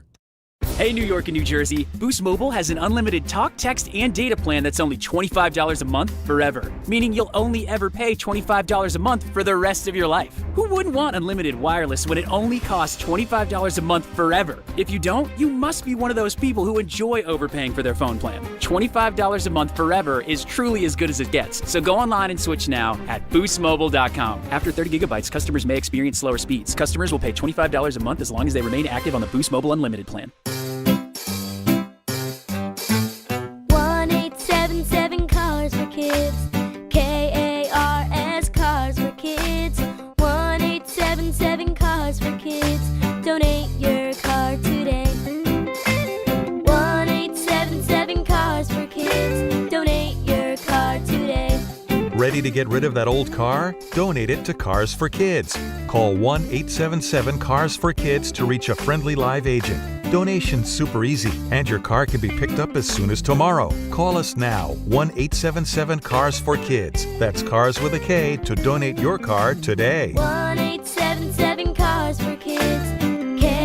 KARS Cars for Kids. 1-877 Cars for Kids. Donate your car today.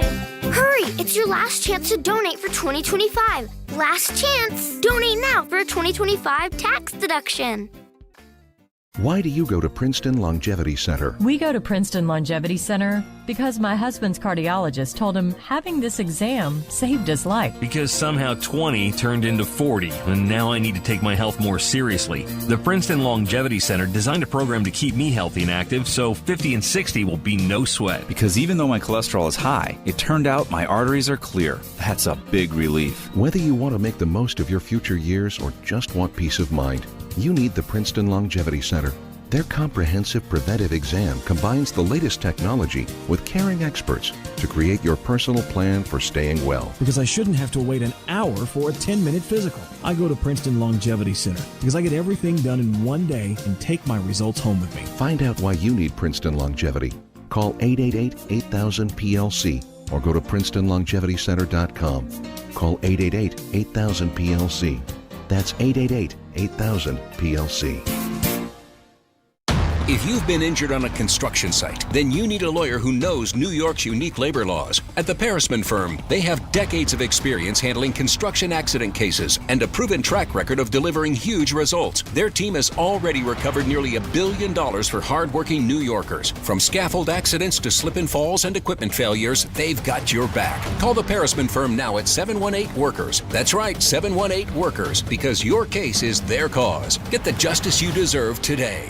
Some stages celebrate. This one tests everything. Every drive, every approach, every putt. Pressure builds, resilience matters, and history waits for the bold. In June, the 2026 U.S. Open Championship returns to the Hamptons at the iconic Shinnecock Hills Golf Club. Experience the world's best golfers competing on one of the sport's most storied stages. Don't just watch greatness, experience it live at the 126th U.S. Open. Daily tickets are available now on SeatGeek. Empower. Jen has ordered a decadent seafood tower, king crab legs, lobster tails, and a waterfall of caviar. Pricey? You bet. But Jen worked with Empower on her savings and investment strategy and planned for splurges like these. She got good at money, so she can be a little bad. Ooh, champagne. Empower. Invest well, live a little. Start today at empower.com. Past performance is not indicative of future returns. Investing involves risk. You may lose money. Advisory services are provided for a fee by Empower Advisory Group, LLC, EAG, a registered investment advisor with the Securities and Exchange Commission. OMG, those shrimps are really jumbo. Out here, pets are always by your side, watching the herd, running fence lines, or asleep at your feet. Pets are some of our favorite customers. When you bring them along to Tractor Supply, we'll always have a treat waiting. And with our price match guarantee, you'll always get the best price on their favorite food, toys, treats they love, and pet meds to keep them healthy. Tractor Supply, for pets out here. You live for this. The wins, the losses, the slam dunks, and the buzzer beaters. The dream that this is your team's year. Hope, it's what keeps you coming back.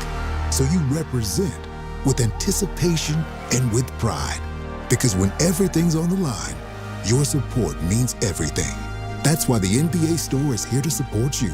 Check out the largest selection of official NBA gear at NBAstore.com. A Fanatics experience. At Uline, they know firsthand the road to success is an uphill climb. Uline started in the family basement and through hard work is now North America's most trusted shipping and industrial supplier. They get what it means to have the support of reliable, hardworking partners. So they keep 41,000 items ready to ship. Whether your company is still in a basement office or expanding cross-country, Uline will be there on your road to success. Visit uline.com.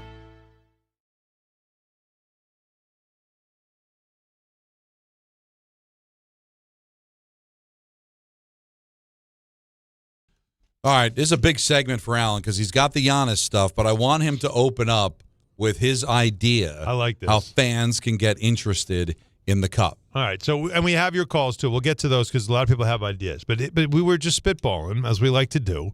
And so you tell me, would you do this if we said to you, I'm the league, and I said, okay, we're going to do something new this year.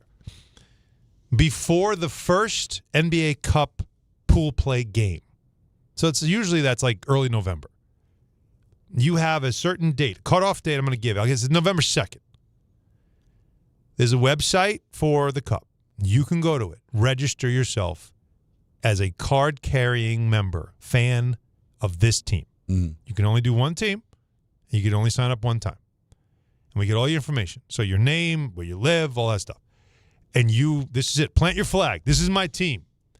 So now we have you in the system. There could be, now again, like Don was saying this, now we have an idea of who has the most fans or who has the most people supporting them or believing in them that they can win this thing.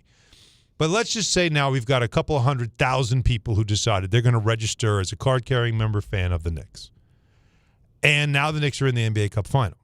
If the Knicks win this thing, all of you who have signed up and have this registry, you have a QR code or you have a code, whatever it is, you have some way to identify yourself that we gave you in response to you signing up. If your team wins, you can go and get free merch, championship merch, right? Like right. You know, they have the championship shirts and all that stuff. You'll get that free merch. So you get that. You go to the store, you put in your code, you get it for free. Other people have to pay for it, you don't. And a discount on a future game. You want to buy tickets, there's another code we give you, and you get a discount on tickets to go to see your team play in your arena. So at Knicks at the Garden. So if you live in Spokane, Washington, and you're a Knicks fan, we're not flying you there. I can't fly you there, but if you get your way to New York, you can come see the game, and you get a heavily discounted ticket. And this merch isn't just any merch. This isn't like free merch. They can create merch that only those fans have. So let's say, I don't know, there's 100,000 Knicks fans that register. Yep. Then we will just make 100,000 hats and shirts, and those will be it. Maybe you can even put numbers on them, like that, to show you're special. Like nobody else could have. So this. When you see someone else wearing it, you're then like, hey, you're one of the guys. You know, and I like that. So listen, is that much of a needle mover? But it's really the only thing I can really think of. Well, people like getting they something. Could do that. At least you get something out of it instead of, hey, your team won. All right, cool. Right? Yeah, like at least you get something out of it. A lot of people with ideas, let's try to squeeze them in. But before that, there's a lot of reasons why people buy at Ramsey Mazda. It's their selection, it's their customer service, and it's their savings during the More to Move You event. Lease a new 2025 Mazda CX-5 2.5S all-wheel drive for $229 for 36 months. Start shopping now at RamseyMazda.com. Choose wisely. Choose Ramsey Mazda. Call 833-853-2970 for details. VIN S07755503. MSRP $30,920. Zero security deposit. Ends 1/2/26. Dave in Westchester, you're on ESPN New York. Hi, Don and Hahn. Big fan. Excellent. I actually like the exclusive merch idea, but I was thinking maybe the winning team could have the NBA All-Star Weekend in their city. Kind of have like festivities in their city. The only issue there, Dave, it's a great idea, except they don't. Utah in February would be problems. No, it's just that they need the prep. year to year that would be very difficult to plan out. Like that, these are things that they plan out years in advance, right? They already know who next year's host is in the year. Like, so that's just it's too much to do, but I like where your head's at. Yeah, I just don't know how much the fans are going to care necessarily. Yeah, again, what am I getting and out of what it? Do you, I can't go. And what do you do if, the same team wins back-to-back years? Then that second year, I'm not going to get the All-Star game, so who cares? Mm-hmm. Richard and Roslyn, you're on ESPN New York. Hello, this is Richard from Roslyn. Sure. Hey, Richard, we have you. All righty, I got two ideas. The first one with the concept of whatever it is, T-shirt is fantastic. That's totally going to work. And when the person sends in what they want, the one T-shirt that they have to make for every team, you tell them what size you want. You get your free shirt. Have a nice day. But I thought somehow the season ticket holders should get maybe one game paid for.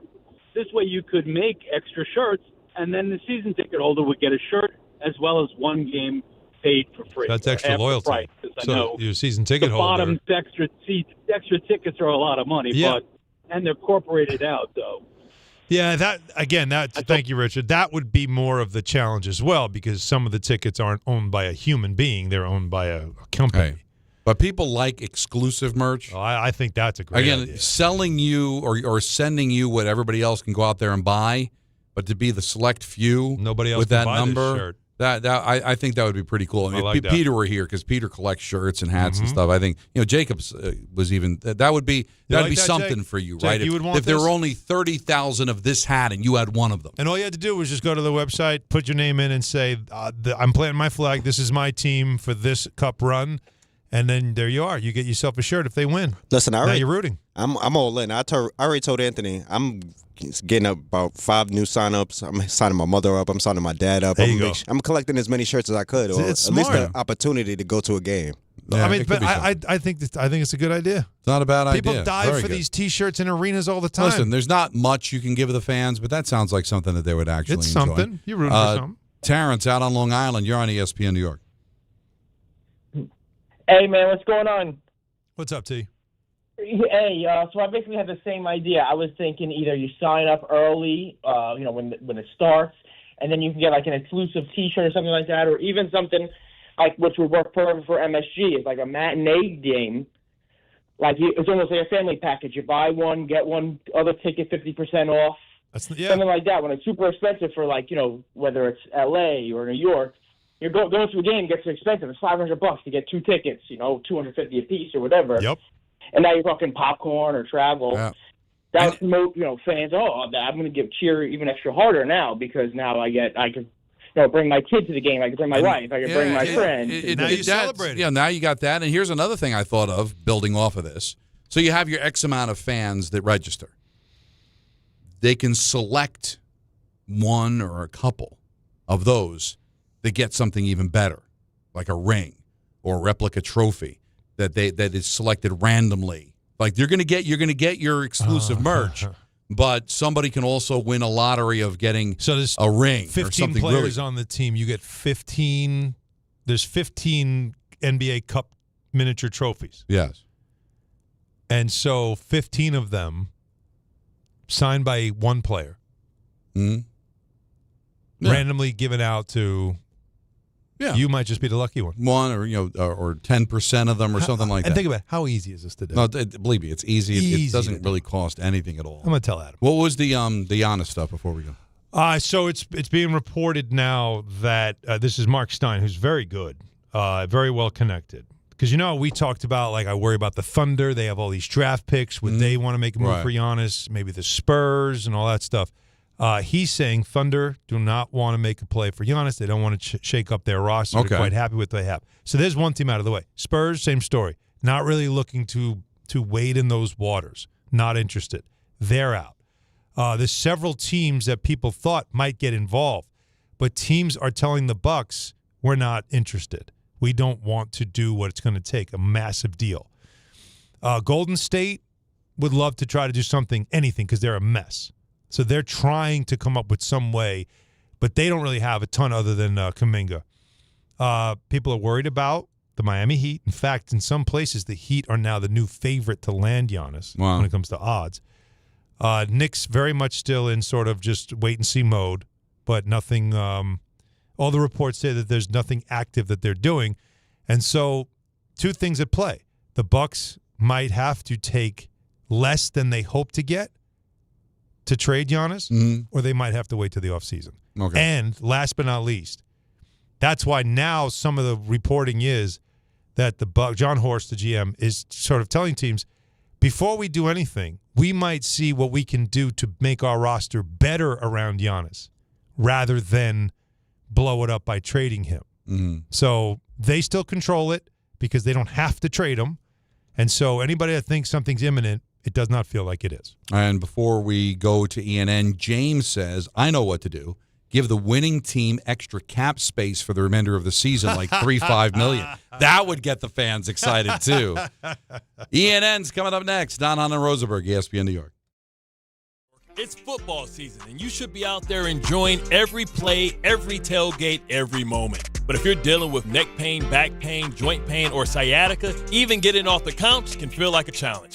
That's where Dr. Jay Shaw at Sandwell Pain comes in. He's one of New Jersey's top pain specialists, Ivy League trained, double board certified, and dedicated to getting you back in the game. Here's the difference. No surgery, no scars, no long recovery, no pain medication. Just precise, non-surgical, image-guided procedures that get real results. Dr. Shaw treats everything from neck pain, back pain, migraines, nerve pain, and chronic joint pain. And he builds a custom game plan that's right for you. Same day or next day appointments are available with offices in Woodbridge, Livingston, and Inglewood. And yes, most major insurances are accepted. So don't let pain keep you on the sidelines this season. Go to SandwellPain.com to call, text, or book online. Relief is closer than you think, and it starts today.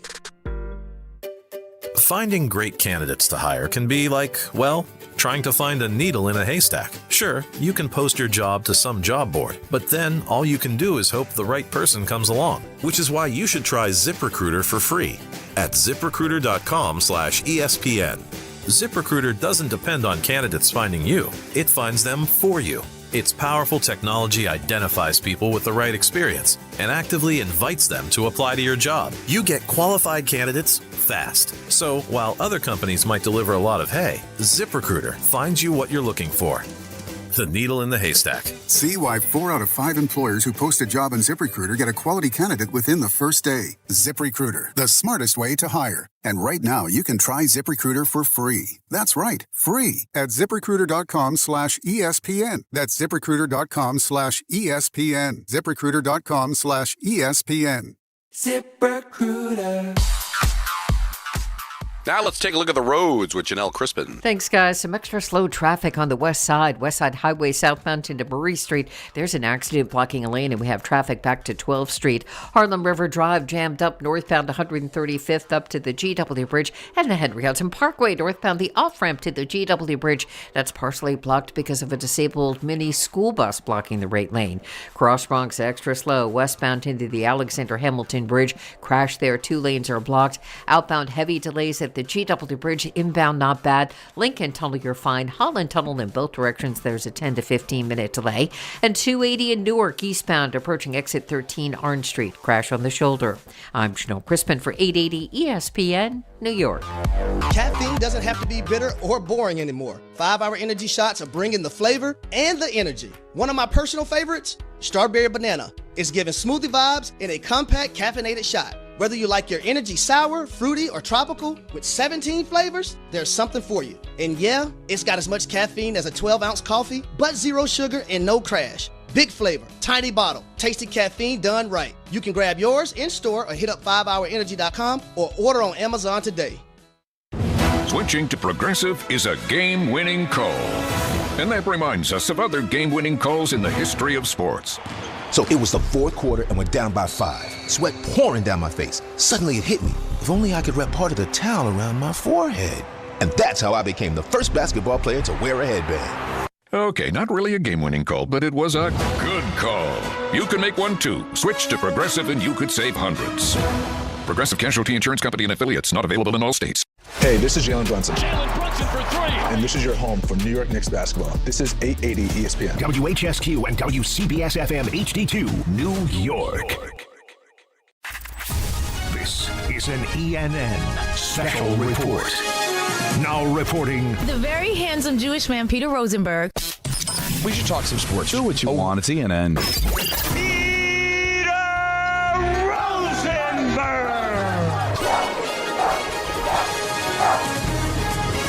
6:01 of the big city. Don, Hahn, and Rosenberg with you till 6:30. Then it's Rangers hockey. Rangers and the Ducks at the Garden.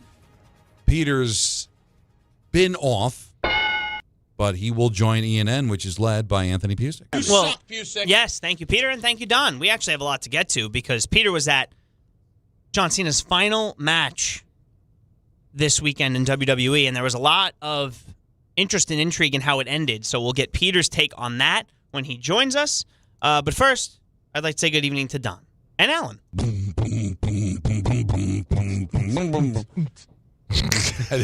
Why not? Why not? I think it's great. We're beatboxing. Why not? I think it's great. Don again. You remove a piece and you add. I didn't forget, Don. I didn't forget that was there. Right. Now, the problem with that, it sounds like I'm going to say something else. No, that's it. That's the quote. Yeah. Not you add. You remove a piece and you add. And you add. All right. And that's it. I'm not adding. People are going to be waiting for, what do you add? No. Nothing. You're adding. By removing the piece. Addition by subtraction? We add it. That's what that is. Yeah, but that's old. This is a new. I know. I like it. This is the reboot of that. In case people get confused. Don again. I didn't know I had that in me until it came out. Yep. Yeah, bang. This was a good day. Peter in the background squealing for some reason. Wait. I didn't know I had that in me until it came out. Peter saying, I get it at the end. That's a drop. Who played the drop? That was me. But that was today. I didn't know I had that today until it came out. I didn't like that. I looked right at Jake. That was right after you said remove the piece and add. Yeah. Looked right at Jake, and I was like, oh, yeah, a good moment. we need that one. And then Don again. Kill the quarterback. It's only 15 yards. Well, we were talking about the NBA Cup over the last hour, and we loved everybody's suggestions. And bring them back tomorrow because that could be a lot of fun. According to sources with ESPN, the league is openly considering the possibility of moving the championship game of the in-season tournament away from Vegas next season. The decision, which comes in the wake of the league announcing back in September that this would be the last season both the semifinals and championship game will be played at a neutral site, is a recognition that the neutral site approach has lacked the energy and enthusiasm, at least to this point, the league initially hoped it would. Have you seen the crowd? No. They darken the seats. It's not good. So the stage, like they want the court to look like a stage, but they also darken the seats. You can't tell. Ain't nobody there. That's not great. That game was a 2:30 start local time. All right. On Saturday. So where are in you going to Vegas. put it to guarantee a crowd? You can't put it somewhere where weather can be a factor. Higher right? seed. Also, you wanted to make it like a home game. It's a home game. I think the semifinals should be a home game because it's still a regular season game. The championship, however, that's one that's hard to decide. Who hosts it? I don't know. I also wonder is the motivation that when they do expand, they're going to expand to Vegas, right? You figure there's no way the NBA is going to be left out of all these teams going to Vegas. The A's are eventually going to be there. You've already got the Golden Knights and the Raiders. It's clear they're going to put a basketball team So you can't – I guess you still could if you wanted to, but now it's no longer a neutral site, right? Now it's a place where NBA teams play. Mm-hmm. And then you get into the whole would the Saudis get involved, throw you a ton of money, have it played out there? Can you to go all the way to like Abu Dhabi? Alan, what are you doing this weekend? I'm just you sounds outrageous, but what's Adam Silver going to turn down? We'll give you $2 billion to have a championship game played there. Guess what? Wrong. Rev up the engines, guys. Listen, warm up the plane. We're going. We'll do a couch cast at 11 a.m. right outside. I'm in. We'll do a nice little couch cast. What if they did it at the Garden every year? The Mecca. You wouldn't think you could sell that out? No, you could sell it out. Well, think about it. Isn't that all they want? Well, you're doing it now. Now's the time to come to New York, right? You go see the tree, right? Rockefeller Center, the whole nine. Listen, it's old hat for us, right? But for people around the country, hey, I'll go to New York. But the problem is all the players love playing there. But if you get a day like yesterday on the day of the game, and all of a sudden nobody's in the building because they can't. Listen, New York, come on. You don't worry about it because there's public transportation. But interesting. It is interesting. Can we get just baby steps, right? Let's get everybody on board first, and then we can have some fun with where the games if we're already abandoning the idea that the neutral site isn't a good idea, clearly they've felt the way about the way that this has gone so far. So we'll see what happens. But I'd like to bring in the namesake of ENN, Peter Rosenberg. Peter, Mika Zibanejad will not play tonight because he was late to a meeting in the morning. Is that what happened to you and why you're not on the show today? Yeah, they said cumulatively after being for 700 meetings, today was the day I missed the whole show. Wow. Yeah. They said, you know what, take the whole week. They said the only way to do it is to take the whole week. You take the week. We got to draw a line in the sand. Now is the time. Winthrop said enough's enough. We have to have accountability around here. Despite the fact that 700 missed meetings is one too many. Despite the fact that do you know how many times he missed Don LaGreca tell someone to eat something that they shouldn't eat, and it grossed out Alan Hahn in a meeting? Now, despite the fact that we're sarcastic and we're laughing and this is funny, there's people in the chat that think this, in the YouTube chat, that think this might be serious. No, Peter has always had this week off. This was always planned, and nothing in the events of Friday has led to the fact that he's off this week. Yeah, just wanted to clear that up for everybody. Because I would be on vacation, and all of a sudden I'd look down and I'd see my Twitter blowing up. People discussing how I was suspended. Yes. Because that's what Michael said. Oh, Don's been suspended, and people buy that. So. But I just wanted to poke a You little remember that. Oh, I know. That was Michael's favorite reindeer game he liked to play. He was always a big fan of the someone's been suspended reindeer game. Now, Peter, I know that, and that's what's beautiful about this company, is the first day that you had off in your week, you were asked to work. I'm sure that you'd love to talk about Jaden Daniels being shut down for the rest of the year, but what we really did that happen? It did happen. Yes. God, let me say one thing.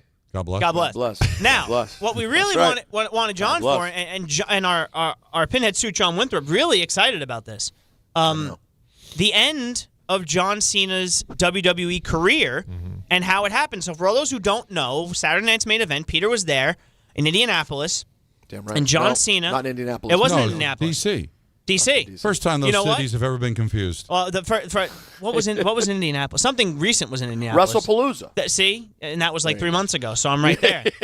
You know what made me? Because you know what, John was on with The Indy McAfee. 500. John was on with McAfee on Friday. So Yes, there you go. I figured it had to be an Indy. That's how I'll save myself. No, you make the trip. Anyway, Just well, anything to say. Just I had a stroke. Yeah. Well, listen, you guys could take over about what happened on this Saturday, or I could try. Go. All right, go ahead. All right, so at the end of the match, John Cena taps out. First time in his career. He taps out to a headlock, sleeper hold, whatever you want to call it. Yeah. And the reaction was, I'll call it mixed. Peter, I'll ask you. You were in the building. You were there. You did the post show. What did you think of the way that John Cena's final match was handled? Well, I'll say this to start off. Mixed is very generous of you. Sure. That is very kind. Company man. It was I don't know if I'd call it quite mixed. People were not happy. No. Here's my thing, okay? And let me explain real quick to Alan and Don and those who don't follow wrestling, but you do know who John Cena is. Of course. Right? Like the really I kind of realized he is who, if the power, and I'm making this up. This is not based on information, it's my own just opinion. I believe he is who people would love to be what Hulk Hogan used to be. Like when you mention wrestling, you go, oh, John Cena, right? Like that would be the perfect thing, right? Because we all know Hulk Hogan has his own checkered past. John Cena is a great candidate to be the Kleenex of WWE. You think wrestling, you go, oh, that's John Cena. So there's been a lot of hype about this farewell. It's been a really big deal. He's regarded as the greatest of all time. That's sort of the moniker he's been given. And we had Gunther, his opponent, on the show last week. Alan's half-brother. Alan's half-brother. They have the same last name, Austrian roots. And, listen, he's a really bad guy, and they really want him to be built up as a big character. So I think their thought was, in John Cena's last match, he makes John Cena tap out. John Cena has never tapped out once in his entire career. There is a time-honored tradition in wrestling that is a thing. You lose your last match. Right? That's, guys, they call it doing the honors. You lose to someone else, so they are better because you lost to them. Does that make sense? Mm-hmm. Yes. Yeah. That's sort of the point. However, here's what I'll say. If you spent, Don, that was the highest gate in the history of that arena. Wow. That includes the Capitals winning the Stanley Cup with Alexander Ovechkin, okay? So people spent a lot of money to be in that building. And I think that even if it's, they thought, okay, it makes sense that he would lose, I think it just didn't feel very good. And I think people were upset about that. And I get where they're coming from. I don't understand. I don't understand because Cena's whole thing is about never giving up, right? Literally, that's his thing. To me, I don't know if this ever could have been done, but to me, it's like the way that should have ended is like he left it all on the mat and had to be carried off the mat. Like he right, but even stretchered off. Like just so I don't hate that. I don't hate that either. And also, I think if you were going to do that, how about everybody wins? He doesn't tap, but he falls asleep. Right. And you have to carry him out. Right. But he never tapped. So he never gave up. Yes, it's like a very Rocky, Apollo kind of thing. I still never gave up. Like that. And then he never got me down, Ray. Yeah, I think there was also another missed potential opportunity. I thought after Gunther won, he would continue to beat Cena up. And then the good guys, the most popular good guys, would come out and save Cena and then maybe lift them up on their shoulders. So you got like that high energy moment at the end. Emotion. Listen, I know I'm very close to it. I have no idea what goes on in the writing rooms, what the conversations are. Whoever decided they wanted it to be this very dark, he just loses ending. Well, I didn't hate it. Go watch the post show. It was a brutal post show of lots of booing. Yeah, it's so off brand. I really didn't hate it, Peter. And I'm not really. So even sitting at home, you watched live, Anthony? Yeah, no, I watched it. The thing that I look, and I'm not as big a wrestling fan as you, of course, or of anybody that would boo it that's been as invested. You know me. I'm checking in on highlights most of the time. Right. But everybody and John was one of those people that said the exact thing that everybody was saying in here, that he never gives up. It's like, well, yeah, that's the point. He's done. He's giving up. That's That is the argument people make. In my mind, if that was the way that the writing room or however, and John's been involved seemingly in a lot of this this writing and the way that the story arc has gone, that in my mind, I think it's an apropos ending because he's not coming back. But I hate he's not that. going to be Undertaker and come back 3 years from now and go fight somebody in the middle of WrestleMania. Like, he's done. If he's truly done and this is it for him, he gave up. I hate that. Was it. Because if you're somebody that was a fan of his for many years and you followed that, never give Cena. up, it then he gives up and you're sort of like, what was all this then? What was all this for? Like, so it was all, you know what I mean? Like, if I were him, I would have been a lot more protective of my image and the brand when it comes to how this thing ends, and I wouldn't have wanted to end that way. But that's the my thing. opinion. That his whole thing is that everyone believes he's so unselfish that he just always wants to do what's right. But guys, the truth is, we'll never know. Like, we don't know if John Cena's actually pissed off that The Rock basically bailed on their storyline and it made him change course completely halfway through the year. Well, maybe we'll find out later, but not right maybe. now. but like, we don't know how we got to where we are. No. Okay. I'll just say this in closing, let you guys get to the sports of it all. I'll just say it was truly cool. I was hanging out watching the monitor of the match before the last match, and so I'm just standing there as John Cena is warming up 5 inches in front of me before his last match, like watching that scene and the other wrestlers like watching him get ready was super duper cool, and I felt really grateful to be there. I was even grateful to have to awkwardly interview my boss Triple H as thousands of people booed him, but guess what? It was still must-watch TV. It was super you look great. compelling. Am I wrong? You got your picture with Cena, right? That's what I'm talking about. Oh yeah, I snapped one. I said, hey, I don't know. You know what? And John's a great guy. I saw him early in the day, and I said, at some point, I got to get a picture from you. And he went, no, at one point, do it right now. Oh. I was like, you know what? What a guy. Thank you very much. Well, because he knows that once things start getting crazy, they're going to get crazy. So, no, I was super happy for that. And I got to say, super happy to watch the commies get a good old win. Oh, you know what, I mean? Peter? I'm so glad you brought that up. I think Mike Kafka needs another year just to kind of get the foundation That's going. the fourth time he said that already. Just both on and to off see the it. air. Just to see, because maybe this was just a fluke. Maybe he needs another year. Can I ask a hard question here? Sure. And I want to ask it to Don. Did Dart at moments in that game look at you like, I still want to keep seeing more? This is what we were talking about. Well, no, we're trading him for Joe Burrow. You missed the hour 4. You know, the show really got Mom, just because what we talked about, games. bad first half, but then I thought he had his moments in the second half for sure. But I hear you. It's still in development, but he makes all the throws. But what we just said before we let you go, so you're in on the reindeer games, is that if Joe Burrow is somebody you could trade for, how attractive would it be for Cincinnati if the Giants offered the number 1, if they end up with the first overall pick, and Jackson Dart? Would that be better than the 5 first-round picks the Jets have? Because remember, Mike Tannenbaum said last week they're going to want a quarterback in return. This is one of the great. I mean, this is, by the way, this isn't Blitzen. This is Rudolph. Yeah. All right. I mean, this is high-level reindeer games you guys are talking about. Right. It's next level. But we had a creative meeting. But that, I will tell you, though, that is appealing. If you're Cincinnati and you go, we're done, he definitely doesn't want to be here, there's no fixing this, you get Jackson Dart and you get a number 1. You get a guy who the whole league seems to think can play in Jackson Dart, and you also get the pick.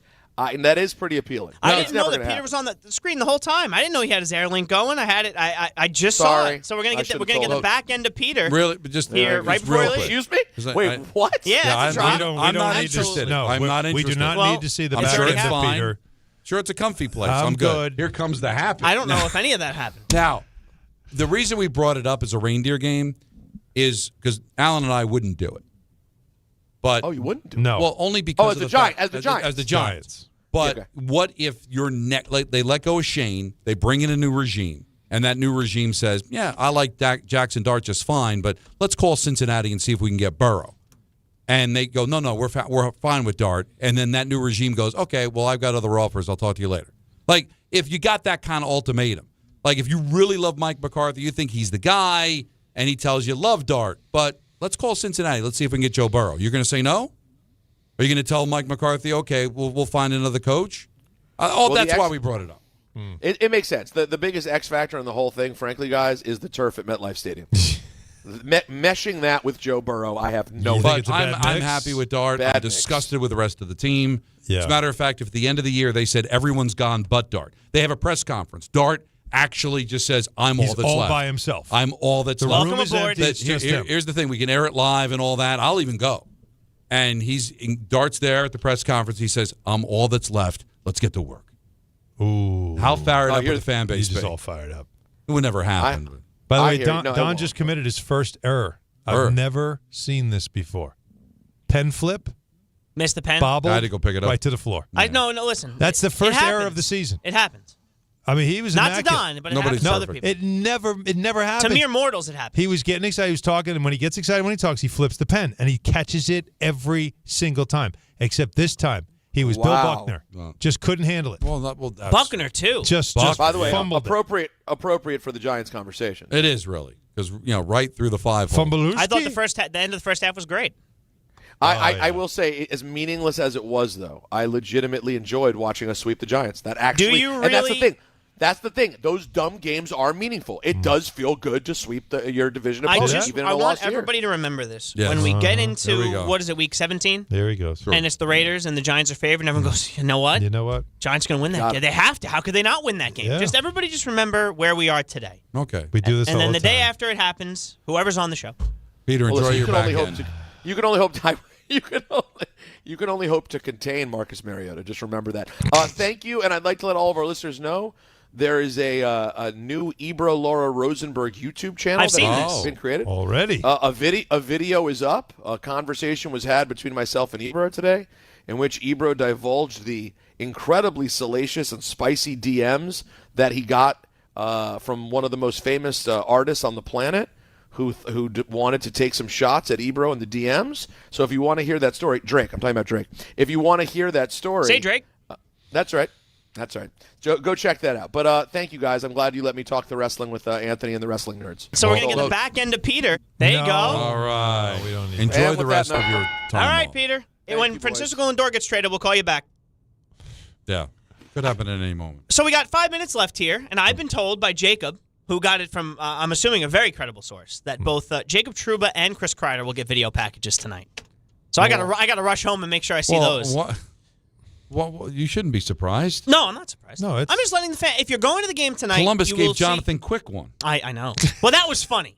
That was funny. ironic. But Vegas gave him Dryden one. Hunt got a mention, right, when he came back, Don? Yes. So really, if they didn't get one, they should be offended. Colin Blackwell, I'm sure, got one when he came back. Listen, it's a new. You talk about woke. That's sports woke. Doesn't matter how long you played for a team. When you return, you got to get some sort of video and acknowledgement. Now, I'll say this. You've got Chris Kreider, who is a lifelong Ranger and deserves his video package, and Jacob Trouba was the captain of the team. So both of them deserve their flowers tonight, and I'm sure the fans will give it to them. Before the game, Kreider and Trouba both spoke to the assembled media. Yes. Probably the biggest scrums that they've dealt with all year because they're back in New York. What would you say to the fans, Chris? I think it's hard to express my appreciation for the support we had over all those years, over all those runs. I mean, it's an amazing building, right? It's the most famous building in the world, but it's a building. Close. Fans are making a special place. Just being out there this morning, pre-game skating on that ice, it's cool, but it's an empty building. So it's, at the end of the day, it's the fans that make it what it is, and I don't know, it's hard to put into words my gratitude and appreciation for the support and the passion over all those years. I appreciated Trouba's awareness today, going, he might get a little bit different reaction than me, but it'll be fun. Yeah. So I kind of like that. Yeah. How long was Kreider a Ranger? Well, he came up in the was it 13 years? Yeah. No. Was it the 2012 playoffs against So it was 13 Washington? years? I thought it was it's been that long, right?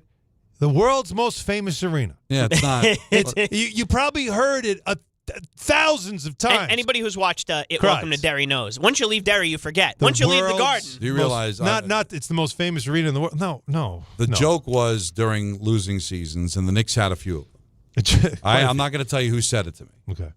But they said that if the Garden could talk, he would be the post-game interview. Yep. The Garden is a character in the Knick and Ranger play each year. Oh, yeah. And when you are losing, it becomes more Just of the a building. factor. Oh, the building. But at some point, and I love Chris, and I got to see him. I didn't see him Saturday, but I did see him when we were out in Anaheim. I heard about this. And he's loving it out there. And that's a good young team that he's a part of. he should remember the world's most famous arena. It just rolls off the tongue. Yeah. It's the most famous arena in the world. You know what? That reminds me of a drop. Do you think he cries? Is it? Yes. I think he cries. Yeah, he'll get emotional. Trouba might not cry. Do you know what drop I'm talking about when he was talking about the arena? When I was trying to find let's say in franchise, Historic team, fan history franchise. It's somewhere. Yeah, fine, because that's what when he was struggling with that, that's the one that popped into my mind. Now fans get excited. Now, of course, Mika Zibanejad missed a team meeting. He will not play tonight. He's a healthy scratch. Fans are not taking that well at all. There is a chance, game time decision, Matt Rempe could be back tonight. Okay. Boy. So that'll excite the Rangers. Him versus Trouba. Oh, could you imagine? Could. I mean, listen, Trouba will walk right up to him. Say you want to go, and Rempe says okay, and then okay, that'll be that. I think they should be more excited about the way they played against Montreal, and they fought back. They came back from 3-0 down, 4-2 down. That's a good win at home. But just that never happens. So wacky hockey. So Montreal reeling after that loss, they go home and just destroy the Edmonton Oilers. Hockey's just so weird. Well, by the right way, Edmonton Oilers, very good chance to win the cup now. Stuart Skinner off that team, you know how I feel. I don't care who it is. As long as it's not Stuart Skinner, I think they'll be fine. I think they'll be just fine. Yeah, but now what are we going to text back and forth? Whenever something happens, Skinner gave up a goal, I text Anthony. It's the most. He is the one non-sports subject or non-New York subject that Anthony and I text about. Is Stuart Skinner. And mostly anything hockey really, but the Stuart Skinner stuff is just. I have to say, you go from Rangers to Giants to Skinner, then Yankees. That's what I think. Oh, yeah. Your sports passions. And he's equally disgusted with all of it. Great job, man. All due respect to Stuart Skinner. That's going to do it for ENN. Good ENN. You know what? This was fun. A lot of participation. Talk about it Tuesday. We've got that coming up tomorrow, and I already got one. I'm going to tell you off the air, Anthony, so we don't forget. Rangers hockey is next. Harry Douglas here, and the holidays are rolling in, and if men in your life are struggling with their holiday wish list, tell them to add Manscaped to make gift giving easy and completely stress-free this year. From the beard hedger to the lawnmower trimmer, Manscaped's precision tools keep you looking sharp, feeling confident, and ready for every event and celebration.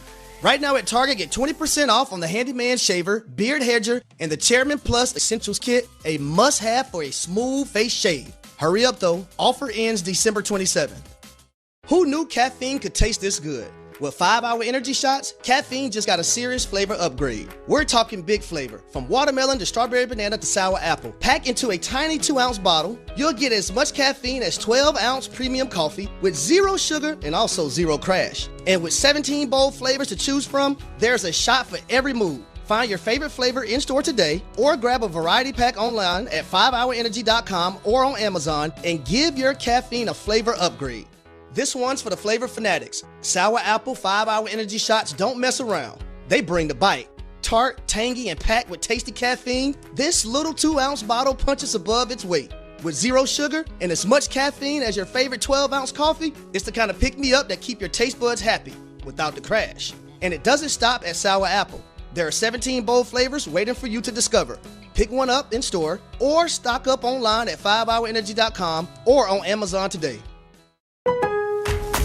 Getting more as a MyLowe's Pro Rewards member is easier than ever with the Lowe's app. Download it today and earn 500 points the first time you log in. Plus, your digital wallet helps you scan, save, earn, and access what you need to manage it all in one place. Download the Lowe's app and take advantage of your Pro benefits today. Lowe's, we help, you save. Valid 12/1/25 through 1/7/26. Offer valid for first login per organization only. Loyalty program subject to terms and conditions. Additional restrictions apply. Visit Lowe's.com/terms for more details. Subject to change. Every aspect of your business will operate better and faster with artificial intelligence.